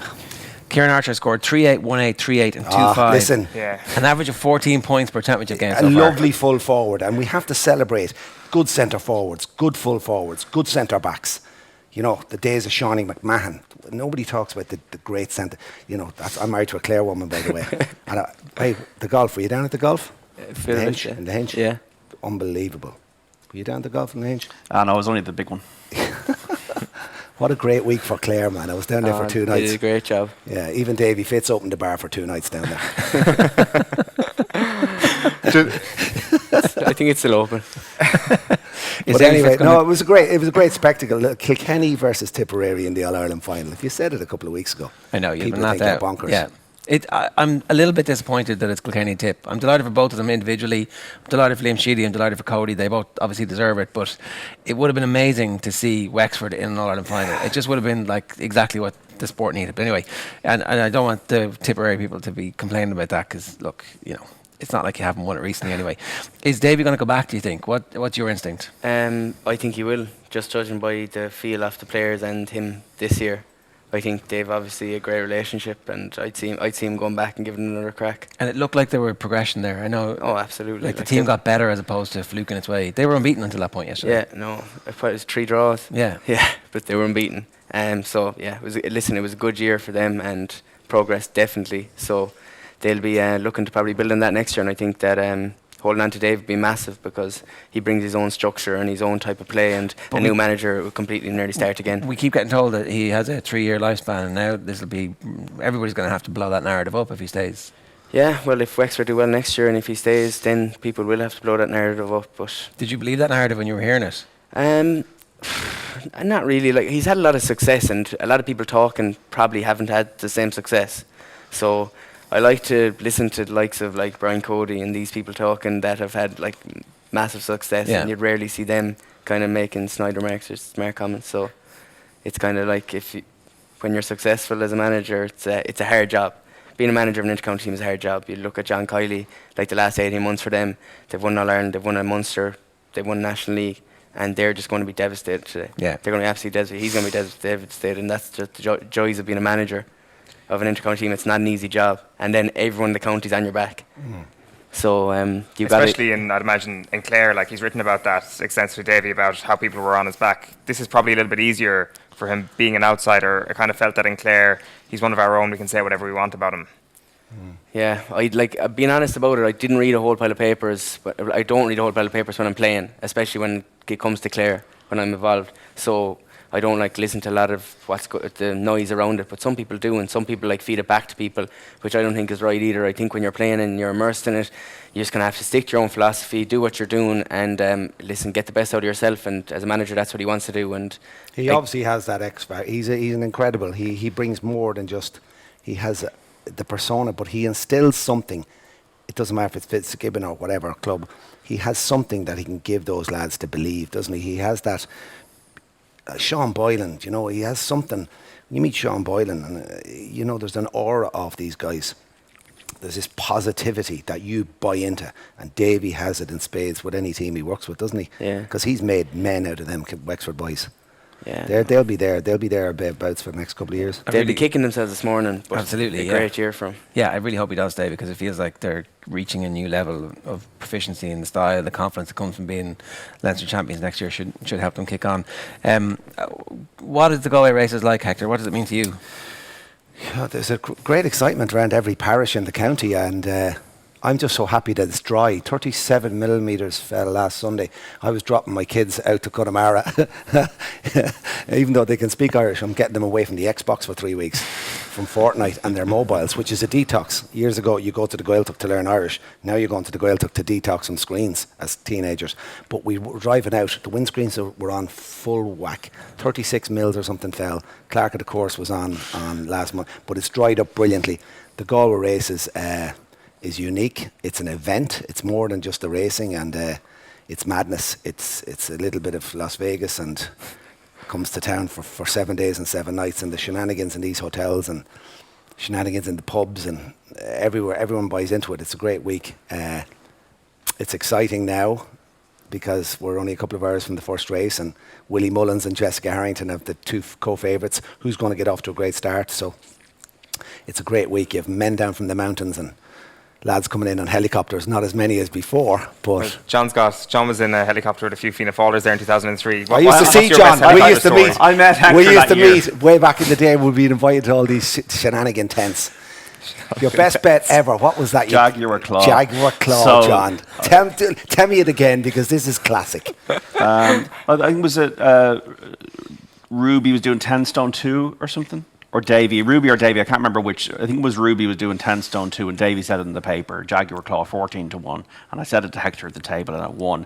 And every time I saw Hector for the next 6 or 7 years, just he had to print out of the docket. The only thing I would just say is Jaguar Claw. And then I'd just walk off. That's all you had to say, because I knew. So look, you know. When a jockey does 10 stone 2, he's only had a cup of tea for 2 days. Yeah.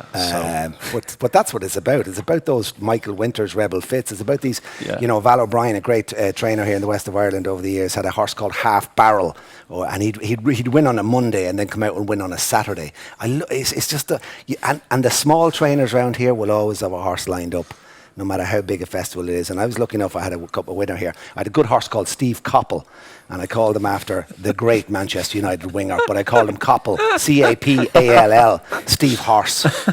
And I owned him with a couple of publicans here, the boys who won the Blue Note, and Massimo's Kevin Healy and Simon Heaslip. So very lucky guys, but nice horse. And he won in Galway. He won a 3-mile hurdle on the Thursday, and to lead him in was fantastic.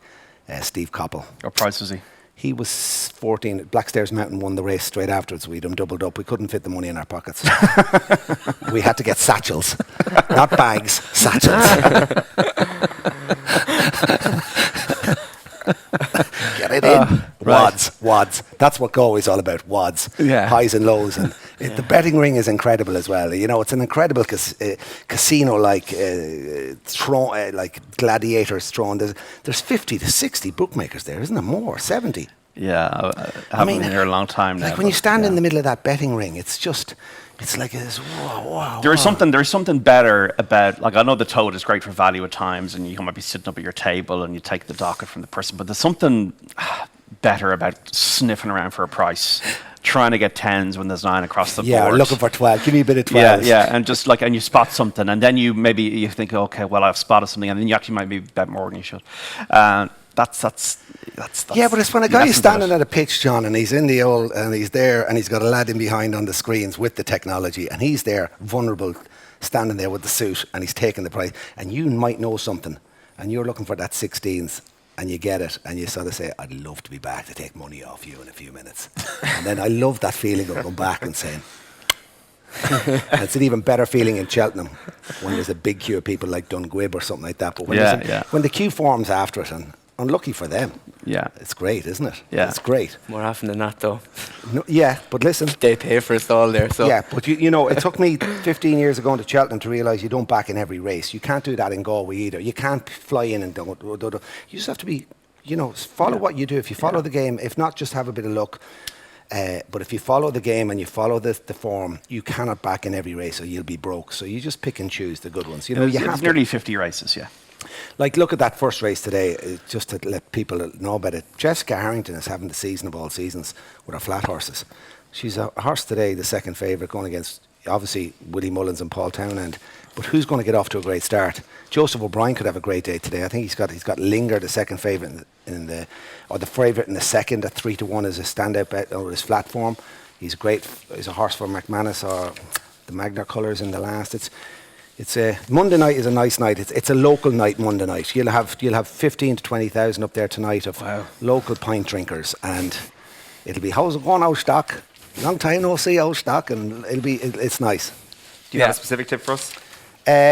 I've done something already. I think Aidan O'Brien will win with a horse called Innisfree. It's boring, but it's quite simple. I think Joseph will win the last race. Aidan O'Brien will win with a horse called Innisfree, and my treble is Willie Mullins and Paul Townend to get off to a flyer. So there's my treble today. So that is authorised art, Innisfree, and the risk factor. That's Hector's treble. It's not. Listen, at the end of the day, it's not too glamorous. It's no Jaguar Claw at 16s, but. Well, it probably adds up to 16. It'll add up to 16 if it comes in. You'll be standing there at that bookmaker going, nice one. Outside one of the shenanigan tents. Yeah, looking for a satchel. Yeah, see, that's what happens in Galway. Black sacks, I always thought was the phrase. You needed black sacks to take the money out of the ring. I love it on Ladies' Day, you know, so much money spent on fake tan and so much money spent on hair and so much money spent on beautiful dresses, and the women of Ireland looking absolutely blooming. Then you've got these young, skinny, skithery Irish guys with suits on who don't even know how to wear a suit. But I love seeing the women at the end of racing, after so much hundreds and hundreds of euro has gone into the dress and the look, that there they are with the high heels in the hand and they're on a pair of flip-flops and they're aching as they walk, as they leave the battleground. because that's what it is on Ladies' Day. It's a battleground. John, you're going to give us a couple of tips now, but you're going to save most of the tips for a little bit later on because we've got a brand new lunchtime show today and tomorrow with Paddy Power. We're live at the Galway races this week on OTBAM with thanks to Paddy Power. You can join us after 1 o'clock today and tomorrow as we bring you a very special Paddy Power show live from the Paddy Power shop on Prospect Hill with Paddy, Ruby Walsh and of course John Duggan. And we're also going to be launching our Paddy Power Best Punter series this week as Ruby goes up against Joe Walsh, no relation, and we'll be tracking this all week for you here on the show. What do you think, John? I'll just give you two each way. There's a 5.55, a 2 mile handicap hurdle. Convara at 12-1. I think won at Down Royal on his penultimate run, and he's a lightly raced horse. Convara at 12-1. So he's my each way first one, and the second each way in a flat race is 7.05. Improving money first into 9-1, and he's drawn one. In flat races at Galway, you need to be drawn low in shorter races. He'd in a bit of form second last time out, wasn't he? So nice Convara 5.55, 12-1 each way. Improving 7.05 at 9-1 each way, and I would agree with Hector that I think definitely risk factor the last horse will win. But yeah, I would unless something comes out of the pack, which I don't think so. Yeah, I'd also agree with Hector that you don't want to be back in every race. It's a marathon, not a sprint, and Galway can be harder to work out. Galway's more about nuance, say, than Cheltenham, but you do need horses that, you need to look at the market, and there are market moves for certain horses today. There's market moves for Authorised Art, Hector's horse. There's a market move for Improving, the one I've just mentioned there. There's a market move for Legal Spin, Patrick Mullins in the 740. There's a market move for Great Trango also in that race. And then there's a market move, like a little bit of nibble on a Gordon Elliott horse in that last race, Soldiers Hill, 16-1. It's a really interesting track because I used to live beside it and jogged it and ran it many's an afternoon. When you come round the bend in Galway, and you cannot see the winning post because it's such a climb. It is intensely hard. As you sweep the bend, when your horse is on the bridle at the bend, so many horses don't finish because you cannot literally see the steep hill. It's incredible. And then I hear people in the ring going, that bloody horse, that bloody jockey. And I say, why don't you go out and try and jog the hill or walk it and see what they've got to do? It's incredible. So even when your horse is on the bridle in one of the chases, coming over the two fences in the dip, they have to sweep around that hill. And it is punishing. It's grueling. Some of them want it. Some of them don't want it. It's an incredible track. If you had, so a lot of people will be watching this and on their way or coming later on in the week, if you had one piece of advice for navigating the festival as opposed to the punting, what would that be? Gaviscon, Calpol, Pseudo-Cream, Zovirax, an ATM card, sparkling water, and as many types of painkillers as you need. Sounds like a good week. There's nothing worse than standing for the ATM. I've never done it, touch wood. At a race course, man. There's something like there's something humiliating. Oh about God, it, Jesus, have to go to the bank. There's always a queue as well. There's always a queue for the ATM. Either they don't come on with enough funds to do what they want to do in there, whether you're drinking or you're punting, but. No, there's always a queue for the ATM. There's nothing worse. It's bad enough at 2:30 in the morning waiting for a snack box. But are you a racing fan? I've done a few stints in Galway. It's probably my favourite festival. 1 year with Cathal McInerney, who plays hurling with me. We'd 3 nights up here, and I haven't been back since. To be honest, that was. And you know what? The Claret Jug is in on his world tour. He's here. The Claret Jug will be in Galway in the middle of all these fine ladies. All right. So he's on tour as well. Shay Larry's down on Tuesday, I think. Is he? Okay, because there was an Instagram... I heard it because I rang his jug last night. There was an Instagram post last night saying hit the reset button. I was like, that must be the end of the tour then. That's it, finished. But no, obviously... he'll be here. He's here. Right. The rumour is around town he's here for 2 nights. Hector is the inside track. There's no rumour. He knows.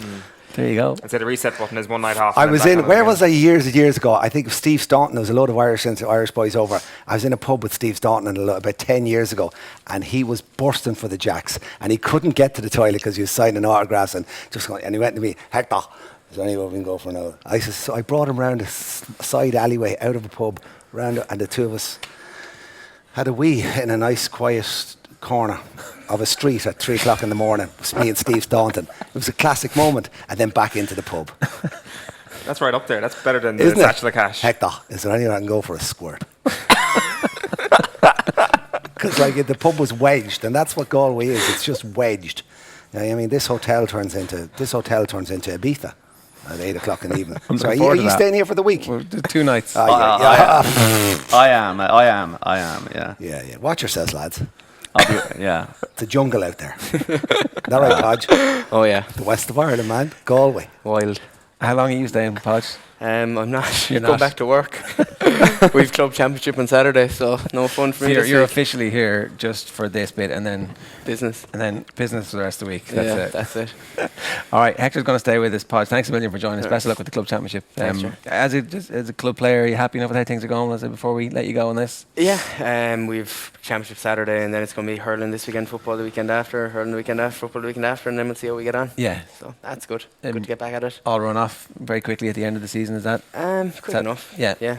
When we get knocked out early, it can start quicker. All right. Yeah. Unfortunately. Yeah. Oh, we won't mention that this time. Yeah. Podge, thanks very much. Danny O'Reilly, the lead singer of the Coronas, is with us next, fresh from his gig last night. Check this out in the meantime. Here's Kieran Donnelly, who had a special guest in the Shot Clock last week. We did a proper piece of analysis on Sky Sports, and we talked about the shot. Don't make me laugh, Paul. Don't make me laugh. We talked about the Shot Clock Championship tiered structure. What do you think of it, Joe? The tiered tiered championship, or keep it the way it is? We've got it tiered, Kieran, right? I think we need 16 tiers. Every team goes to the final, right? We play all the finals in one day. Croke Park, bouncing castles and rainbows. Flowers everywhere, face painting. All the children can come and play. It'd be a wonderful occasion. Can you just imagine it? It's what the GA wider community needs. It's what it's all about. We got to tier the whole thing. And no one wins. Everyone gets a medal. Except the Dublin team get a bigger medal because they play it so well. You know, they're brilliant. So yeah. Tier it. 16 tiers, pal. 16, okay. We'll talk about that on our next latest championship review. You know, I can stay on all day, boys. I know, yeah. We're actually going to send you home, Joe. Where's the office? I'm not against you. I don't want the RTE crowd getting on to you, giving out to you for being on with us, so I'll leave you go, Joe. Thanks a million for coming on. I'm not afraid of my employers, Kieran. I can do what I want. Listen, will you shoot off there and send Connor back in so I can say thanks to him? I will grab him here, pal. What story? Man, listen, thanks for coming on.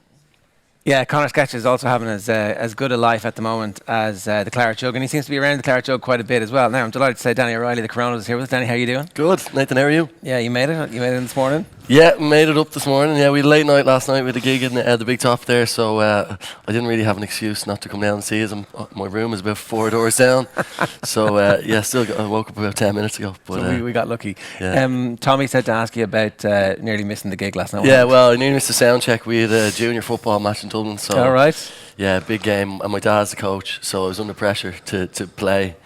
And top of the table clash, we beat Kilmacud. We are going for AFL 5. And so I was still playing away, and I took a serious knock. It's like my manager was like biting his nails, going, "You need to stop playing the day of big gigs." But you took a serious knock. Was that a knee into the back? It was sort of like the ref gave me a foul, but I think it was a fair shoulder. But anyway, I was playing away in midfield, and we had a great win. So I made a sound check in the game. Man, I didn't know that. Yeah, no, I was still playing away at my age. I played senior last summer. Myself and Niall Scully midfield, and it was so funny because we had a really big summer, and the senior team were missing a few lads, and they were like, "Danny, will you come back playing?" And I was all right, grand. And next thing I was thrown in championship match against O'Toole's down, chasing around after Cormac Costello, and the lads like just going, "This is mad! Like, what am I doing here?" Like, you know. And of course, then you have people slagging you, then and going, yeah, stick to the music, mate, and all this, you know. So you get that stuff in your ear as you go. I love that. Like, and I'm so competitive on the pitch as well. I'll be throwing digs and all, and I forget, like, and then someone go, "I was at your gig last week. It was great." So you get all that sort of stuff on the pitch. But, that's Junior A, is it? What's that? You're playing Junior A. Junior A, yeah, we're going to be intermediate now if we win the league. So yeah, we're flying. We've good outside. And it's funny because my dad is obviously coach. My older brother plays as well, and then my 2 first cousins, who in my head are babies, they're like just out of minor, and we're all on the same team. So it's a big family affair. And of course, my mum down on the sideline shouting as well. So. Is your mad tiger parent? Is she like? Oh, she's terrible. Like, she'll be having goes to ref and like non-stop. I'm like, "Mom, will you stop?" Like, you know. But we're you know, football mad house, like always have been. And so I'll be in now watching the Dubs, not out in the semi-final and the final. I'd say I can't get down next weekend. Will they win the 5 in a row? They will, I'd say. Yeah, I think so. Yeah. Yeah. It's hard to see anyone stopping them. Yeah. I think. It's getting a bit closer. It's getting a bit more. I had no doubts at the start of the year. I have a little bit of. I think there'll be games for them anyway. There haven't been any games yet. Yeah, they're not really, but they're flying. And then like you just see new people coming off the bench. We were just chatting about Archer coming off the 20s, and like Paddy Small looked unreal coming off the bench last week. So there is still young fellas coming through. He has a bench of game changers, hasn't he? I mean, I'm coaching under 16s, and I look at the bench and there's one or two solid lads, and then you look down and you go, what are we going to do here? When he looks at the bench, any bench, when Jim Gavin turns around, he goes, right. Yeah. There's a lovely selection box there 100%. of game changers, and the squad wins the championship. And I think I was talking to you about it last time. I'm biased because my housemate is Kev McManaman, so we're all family friends, like, so we're living together, so we're like the odd couple, the two of us. But so I'll be there, how's training going? You all right? Who's moving well and all, you know? But he gives nothing away, like, you know. But he hopefully he'll be involved now next weekend. Yeah, I'm sure it's a good chance for that bench of game changers to get an audition. Kev McManaman is obviously one of the players who might lose out some time if Connolly comes back. Yeah. Like, actually gets game time as opposed to just coming back training. So it's a double-edged sword. It's like, yeah, it's great, he's back. It's like, oh shit, I might not play as much now. Yeah, well, I think that everyone was surprised when Connolly came back. Definitely Kev never gave me any indication that was going to happen, like, you know. But I think they're happy just to have the options there or whatever, I suppose. But it's hard to know how much Dermot will be involved. Like, but I'd say he's going to come on for a lovely 15 minutes in the All-Ireland final, and he will be welcomed with open arms. And the hill will go bonkers, and it will be a phoenix rising from the ashes. Could be. Yeah, I think so. I'd say that it'll be interesting to see if they. I don't think he'll start next weekend, but they might give him a bit. I don't know. Who knows? Like, you know. Con O'Callaghan put on some upper body strength, hasn't he? Yeah, absolutely. The subs there are unbelievable. Like, obviously our club mate Eoin O'Gara is still hanging on there as well. I'd love to see. Hopefully he might get a few minutes next week.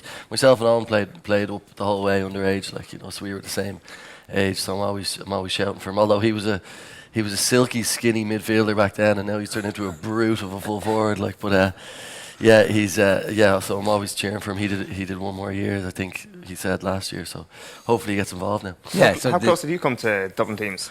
I played in 2003. We got to Leinster final, or we won Leinster, and then we got beaten by Laois in the All Ireland final. So that was the pinnacle of my career. Really, it was all downhill from there. But that minor, yeah. So I loved it. Like, you know, I was obsessed with it. And it was only after that then I got more into the music when I got into college. Like, and I was playing a bit of freshers in UCD, and then playing senior with the club, and then I just sort of fell out of love with it a little bit and gave it up for a while. But then when we moved to London, we signed to a label over in London. And I'd given it up for a couple of years, and that was when I sort of got my graw back for it. Like, we were living with the band in a house in London, and like just wanted to get away from them. So I just Googled the closest team and joined the North London Shamrocks, and had a great year, 2 years playing with a great bunch of lads. And really loved it, like, probably. And then when we moved back to Dublin, then I had to go back to the old team, especially since my dad was in charge. I would have been in trouble, so I went back playing ball. And as I say, played a little bit of senior last year. That was the pinnacle of my comeback. I'm back to junior now. And sorry. Go on. Did yourself and Kevin bond more over football or over music? Because that's it. All he wants to do is talk about music, and all I want to do is talk about football. He came to the gig here last night, him and his missus, and it was good to see him. Like, you know, so he just drove down for the gig. But yeah, he's an amazing musician. He still gigs himself a couple of times a week. Well, once a week anyway, when the season's on. A great mandolin player and you know, great singer. But yeah, all I want to do is talk about football, and he just wants to talk about music. Like. Dean Rock as well coming back there. He had a bit to prove, didn't he? 2 games ago when he got his chance. He was clinical. Absolutely. Wow, man. He had the bit between his teeth when he came off Absolutely. the bench. It's almost like he's actually better this year than he has been, even though he's not starting. It's poetry in motion. He is one of the best kickers of his generation. You know, and even when we see balls being kicked off the ground, like Brian Stafford or, you know, Jimmy Keaveney, and even young lads are doing it now, and a lot more in juvenile games, when they're starting to get the power in the legs at 15 and 16, because a lot of them think they can kick it that far, but they can't. But the technique, you know, and it's great to see. Dean Rock is an incredible kicker, and it's the competitiveness for places on that team at the moment, in the forward line. Because you would have said he had no competition really, and then all of a sudden this year he's out with injury. Yes. Costa starts hitting the freeze, and he's in, and like that definitely raised the game because it felt like he was a shoe-in and was going to be a shoe-in on the team for the next 3 or 4 years. And so you could get complacent. Like there's no sign of him getting complacent, but he's been great. He's been great last 2 games. Yeah, big time. Points win matches. So I try and tell young lads, put it over the bar. It takes 2 to beat it. You know, it takes 2 to beat it. Making a comeback to get senior again, like that's a one last tour of the battlefield kind of thing. Why do you think it was the first thing I mentioned? I was like, up here, I'm so proud of it. Hang on, that's a big deal, right? Championship match in O'Toole Park. There was a program and all with my name on it. I was like, oh my god. So you started midfield. All right. Scully, yeah, me and Scully midfield. Right, wow. He did all the work now. I just like he's a serious footballer. Oh, he's unbelievable at that level as well. Like that's the funny thing about playing club football. I think in Dublin, like you can see the difference of the Dubs lads. Like as I say, we were playing against Whitehall and Cormac Costello. I think Whitehall scored 5 or 6 points in the first half, and he got all of them. Like, and he was just class. Like, and then as I say, Scully just glides across the grass up and down. Well, I just try and win a few marks and hand pass the ball sideways, Michael Carrick-esque. Perfect. That's my game. This is all for him. Yeah, exactly. Yeah. Danny, what do you think underpins the mentality of this Dublin team? Because it's a very different Dubs mentality to say 15 years ago. Yeah, I think they're sort of ruthless. Like they had the self-belief. Like I still give Kev all the credit for that goal in 2011. That changed things when they finally got that duck off their back of beating Kerry in a big game. And then it was just like, okay.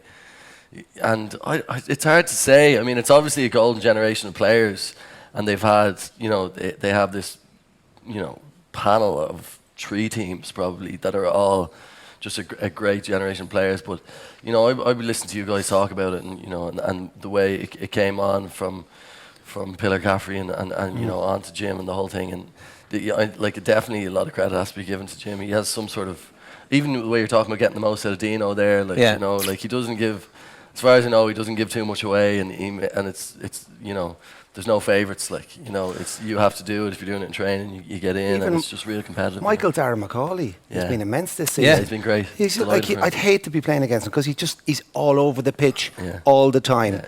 And Fenton as well. I think Fenton's unbelievable. Fenton, but Michael, he's got a couple of goals. He got a goal or two, but and even Fenton.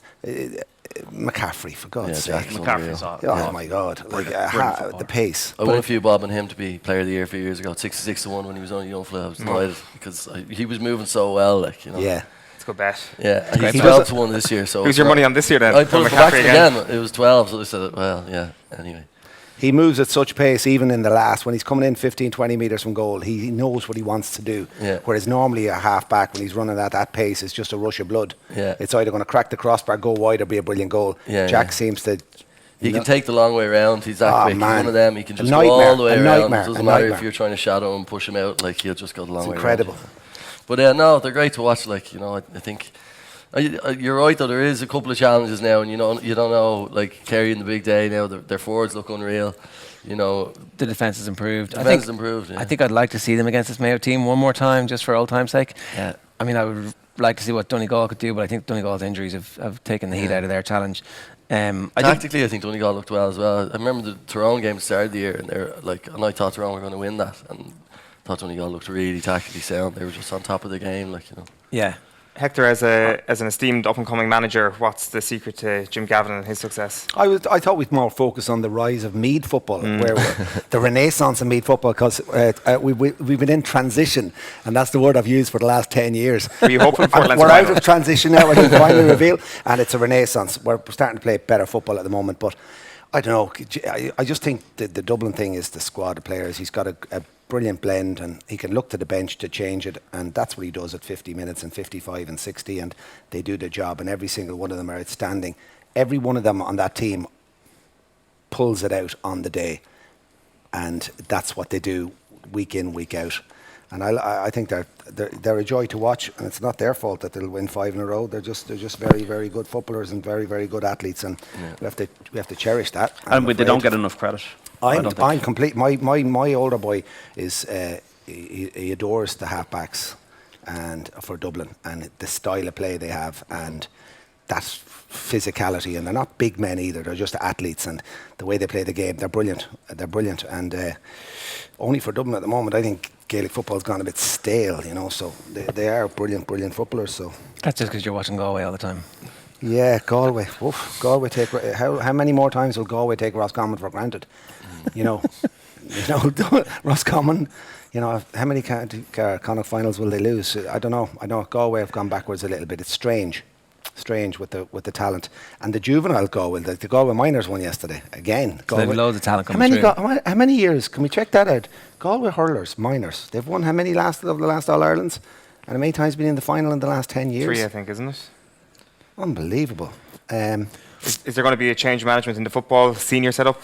Jerry, season? he's a passionate man, Mr. McEntee. I don't know. I think it's been good. We need more in the Galway sense. Oh, Galway. I don't know, Sean. It's a difficult one. Pádraig Walsh, I don't know what the feeling is down here. There's a big feeling of disappointment. There's a lot of expectation in Galway when it comes to hurling and comes to football. And it's funny, where I live, I'm only a mile from I can see the floodlights of the Centre of Excellence where they train through the winter. I can hear the howling in the middle of January down there on those hard nights when they put in the training. So, disappointing season for Galway. Juveniles doing well. The under-20 footballers doing well. But look, you've another superstar coming through the Dubs. He'll be blood. That Archer, what a player! How modest is he? You know, that wealth coming through. It's incredible. Yeah. It's like, because I think it is definitely a golden generation, but it is great when you see a few lads coming through. They're the ones. Clifford is broken in, and Sean O'Shea's, and we spoke about that earlier. Clifford's amazing. Clifford's amazing. But now there's this Cork team as well. That under-20 final. I urge everyone to watch it. Dublin versus Cork under-20 final live on TG Car. I'd say in a couple of days' time. Danny, how was the gig last night? Tommy was saying he was getting shared pictures of people outside sitting along the river. Yeah, he was telling me. Yeah. No, it was great. Really, really good. I mean, we've always been welcomed in Galway every time we come down here, and the Big Top is just an amazing venue. And so it was one of those gigs. Even though I was late for sound check, everything went well. It was all smooth, and it was amazing. Really, really good fun. And we had a couple of pints after, but not too late. I was glad I'd agreed to do this. Keep me in check, and I'm fresh for the race. And then But no, it was a really good night. I had a lot of family down, friends down and stuff. And we've had a few. We're sort of doing this thing this summer where we're dotting around a few festivals around Ireland, not really playing a big Dublin show, but sort of bringing our big Dublin gig that we did last year around the country, like, you know, and it's going really well, you know. So we're playing in Listowel now in 2 weeks, and then we have a big one up in Belfast at the end of August. But it's all go. We're still getting away with it, but I'm still managing to play a bit of junior football, which is the most important thing. And what's the adrenaline like? So you've literally got this comparison between the shoulder and the belt yesterday and then the gig last night. What's the difference? It's funny, like, a good win, like, it doesn't matter what level it's at. Like, if you have a good team win, like, there's a buzz to it, like, that I can't say, you know, it's not dissimilar to the buzz I feel when I come off stage. It's sort of that, you know, whatever they call it, that chemical in your brain that you're just like, everything feels great, like, you know, and a hard fought win, like, you know. But so yeah, it's different. I mean, obviously, the music is just amazing. Playing live is the thing that I love most, and like getting that buzz from the crowd. But yeah, the football, the adrenaline of a good win is definitely a close second. Like, yeah. Yeah, and the physical, the come down, is it the same? Is it like John Giles always used to say that, like, late Sunday night after Saturday 3 o'clock kickoff, he couldn't sleep, and then all day Sunday he would just feel a bit blue. There would just be this kind of, even if they'd won the game, it was like he had literally spent himself, and now his energy needed to replenish. 100%. That's why I definitely see people in the music industry like getting like issues with drink and stuff as well, because you're sort of chasing that adrenaline after the gig. Like, you know, you finish and it's like such a good buzz, and everyone's like, all right, well, what do I do to keep this up? And you go have a few drinks or whatever else you might do. Like, so, and like, that's the other thing when you're on tour, a bit different to football, like, because you can sort of do a gig hungover and it slaps you out of it, like, and then after, because the adrenaline happens, you feel great again, and it's like a vicious cycle, and someone goes, oh, you'll have another drink tonight, and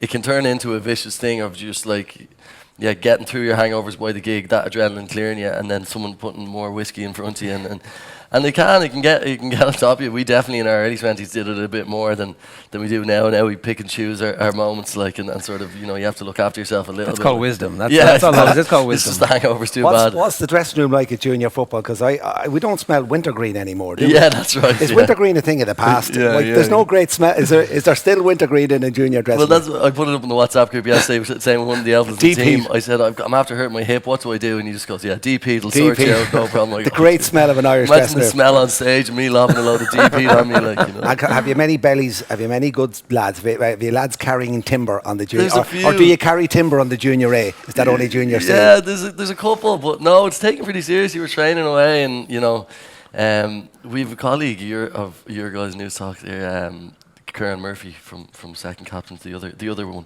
we can't mention, but he's playing with us. He's full forward. He's great. He's a Galway man as well. But so he's playing away and banging over points. He scored 12 points yesterday. Wow! What a haul! What a haul! So we're at that thing. You don't see that in the paper, do you? No. That's what you call a haul. But we sort of have. We have like a good mixture of alphas that are like me. Used to be good on paper back in the day, but and then a few young fellas who are coming through. So it's great crack. As I say, will you go down to junior B and then in 10 years' time junior C? Yeah, yes. definitely. And then there'll be one final game. Yeah, I'm hanging on to try and get on the Masters when I'm 40. Yeah, in a few years. Well, the Dublin senior county team is winning the All Ireland, the Masters. So you must be. Yeah. I'm a few years away. Thank God. You're also good to slip that in there at the end just to make sure. Start with the good news that you're still playing senior and then finish it off that you've got another couple of years to go to the Masters. Yeah, exactly. You guys are playing New York in November? That's right, yeah. We're doing a residency in the Mercury Lounge, which is a deadly venue, so we're playing 3 or 4 nights there. It's 3 at the moment, but we're thinking of adding another one. And then we've got a show in Limerick as well, or in London, in Camden Assembly, and a couple of other gigs that we're doing around Ireland in October. But we're working on a new album, and then we'll be probably releasing that early next year, and then touring away after that. So all right, well, listen, it's all a go. Yeah, continued success. And thanks very much, lads. I love the show. Thanks for having me on. Happy punting tonight at the races as I'm well. looking forward to it. Yeah, I'm looking forward to it. You guys got a horse, didn't you? We did at one stage. Yeah, I remember he was texting me going, the horse runs. Did the horse run in Wolverhampton one night? Yeah, What a Love it was called. Named after one of our songs, but we sold it on. It wasn't doing very well. Did he there ever was win? another horse that was named after one of our songs called Listen Dear that ended up winning loads, and we kept missing it. That's a Willie Mullins horse, is it? Yeah, I think. Listen Dear? I can't remember. It's a good horse. I can't remember. It was sold on anyway, and it was doing some damage, all right. But I remember getting the text off them. When it's great. He runs tonight in Wolverhampton. Yeah.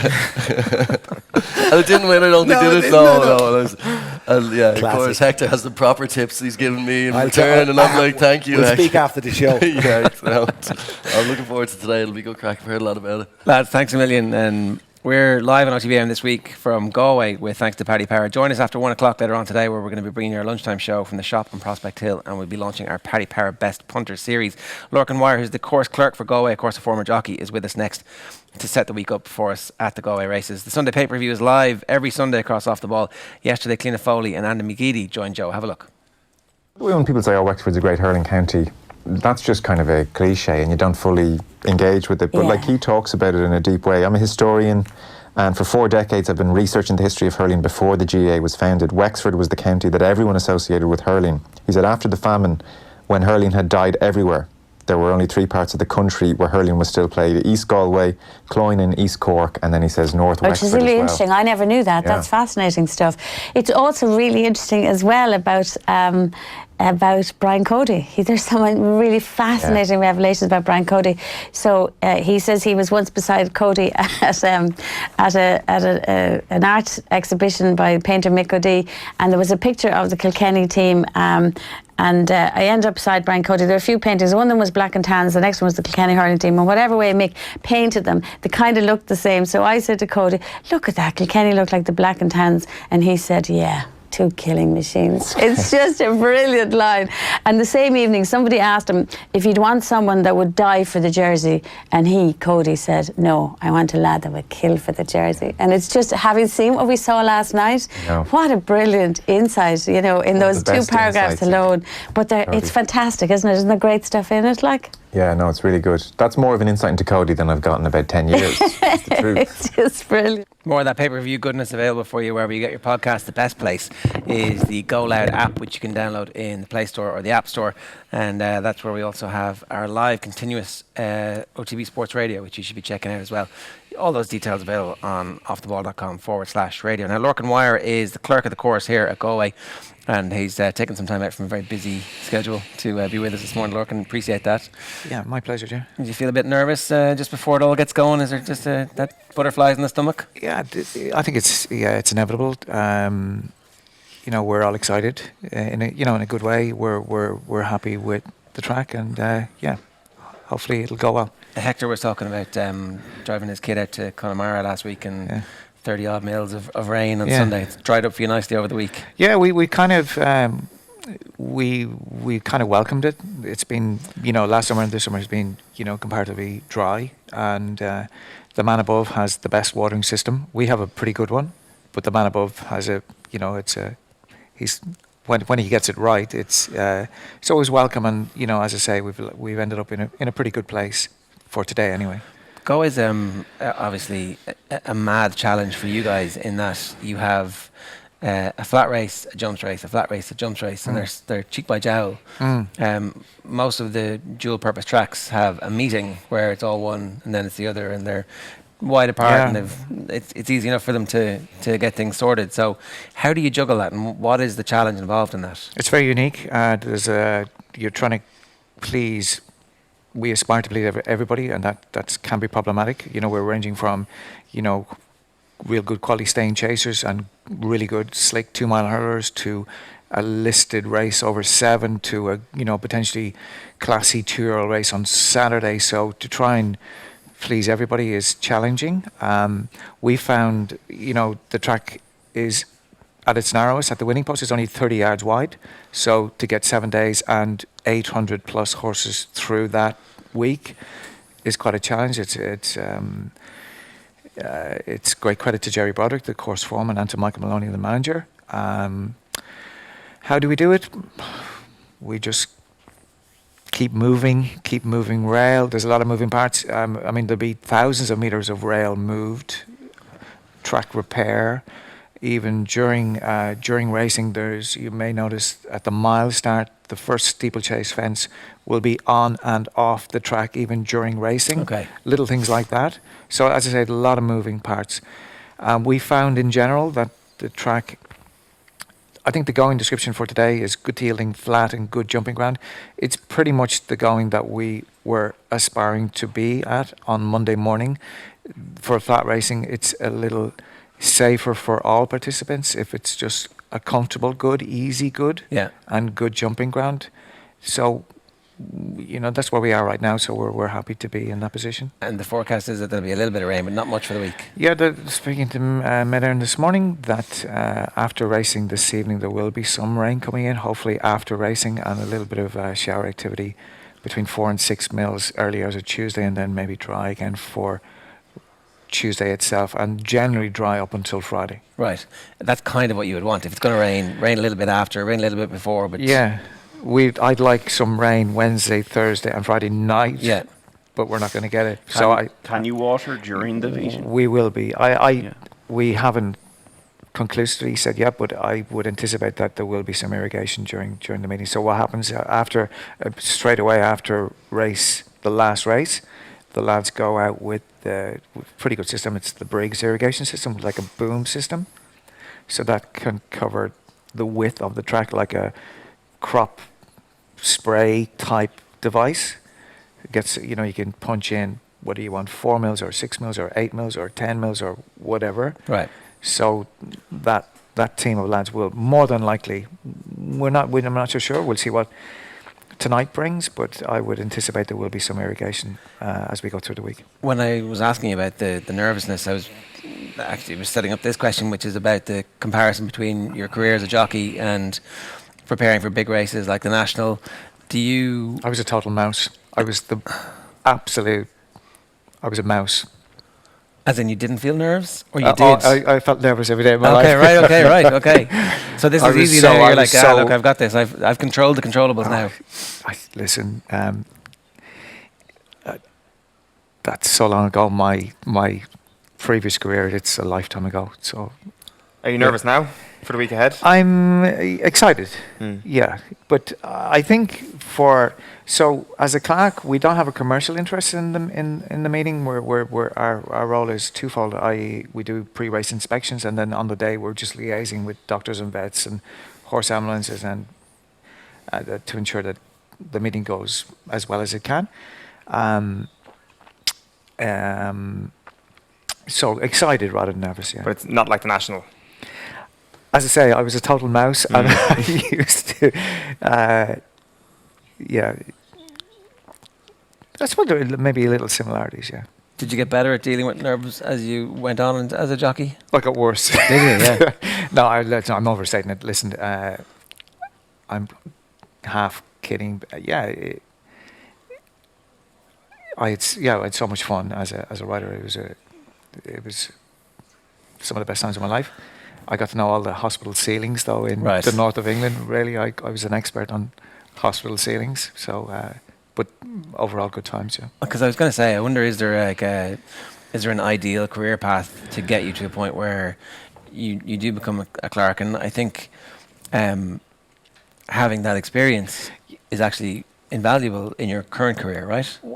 I think so. I don't think it's a prerequisite to have race riding experience, but I think there's the majority of the clerks in Ireland. There's 5, and all the lads have some race riding experience, and. Is that a coincidence, or do you think that is that you guys kind of, because when we met in Kilbeggan, that was kind of my first experience of understanding what it is exactly that you do and what your role is, and kind of just how, you're not tied to the course, but you're heavily invested at a kind of spiritual and emotional level in the well-being of the horses and the jockeys. For sure, yeah. As I say, we're not commercially involved, but we work closely with the track management, and we're all striving for the same thing, that on every given day we may not have the best racetracks in the world, but I believe we try and present the very best track we can. So there's obviously rail movements every day, and we, as maybe an ex-rider, we like to set up a track that's as comfortable as it can be for man and beast. Yeah. I don't think it is a coincidence that you all have that shared background then, that actually you kind of, obviously you want to stay involved in the industry, and you're thinking, I think probably racing understands it's important to have people with that experience be responsible for that element of safety, right? Well, hopefully. As I say, we a good day for us as clerks and for everybody is when people get home safely, horse and rider. That's as well as presenting a platform for a good spectacle and a good racing, but the underlying thing is we like people to go home safe. Yeah, of course. Do you ever actually watch racing now and just watch racing? Is there like a detox or Yes, I do. I'm a racing fan. Yeah. Big time. Always have, and always will. But I get the impression you're watching racing at wherever it is, going, "Ooh, that's an interesting thing they've done with that fence and that track." It's inevitable, isn't it? Yeah. It's. Yeah, for sure. Yeah. The love of the sport still there, though. Oh, yeah, very much so. Yeah. Hector was talking earlier on about how stiff it is, and maybe when you're looking at the television screen you don't realise that it is a testing finish here at Galway, especially say in the plate on Wednesday. They'll have to jump fences in succession, and it can be deceptive, and you do need a horse that obviously can lay with the pace but can also stay. For sure, it's such a challenging track. Things happen so quickly, both flat and jumping. As you allude to that, the run for home, it's this week the ground is not going to be too bad, but it's still, really takes some getting. It really takes a brave, tough horse to really want it. It's interesting. Even Mick Canaan used to ride. Jumping back to flat racing, Mick was just, and Pat Smullen subsequently went riding for DK. It was interesting. They were so beautifully positioned throughout the race, but crucially, they wouldn't ask the horse to improve their position. Don't save a little bit at the top of the hill, freewheel down the hill. But crucially, in the dip, they'd have the revs up in the dip instead of asking a horse to quicken halfway up the hill. Do you ever notice that? That it's similar to maybe driving a car up a hill and you miss your gear. you're struggling to find a gear, and by the time you've got the correct gear, it's kind of all over. So you nearly want from what I can observe, you nearly want to have the revs up before you get to the ramp. That's maybe just one aspect of looking at Mick Cannan's career and Pat Mullen's career. They tended to ride Galway in a particular fashion and style. Did you ever notice that? That's interesting. That's their peculiar genius, I guess. I think so. Stand out. And that's why when you're 8 and you look at it, I'm going to follow Willie Carson because he's my favourite jockey. Jockeys do matter, and who's riding and who for whom. You have an affinity then, maybe. Yeah. For sure. Lorcan, good stuff. Best of luck this week, and I hope the rain comes out of hours for you that you're looking for. Thanks a million for joining us this morning.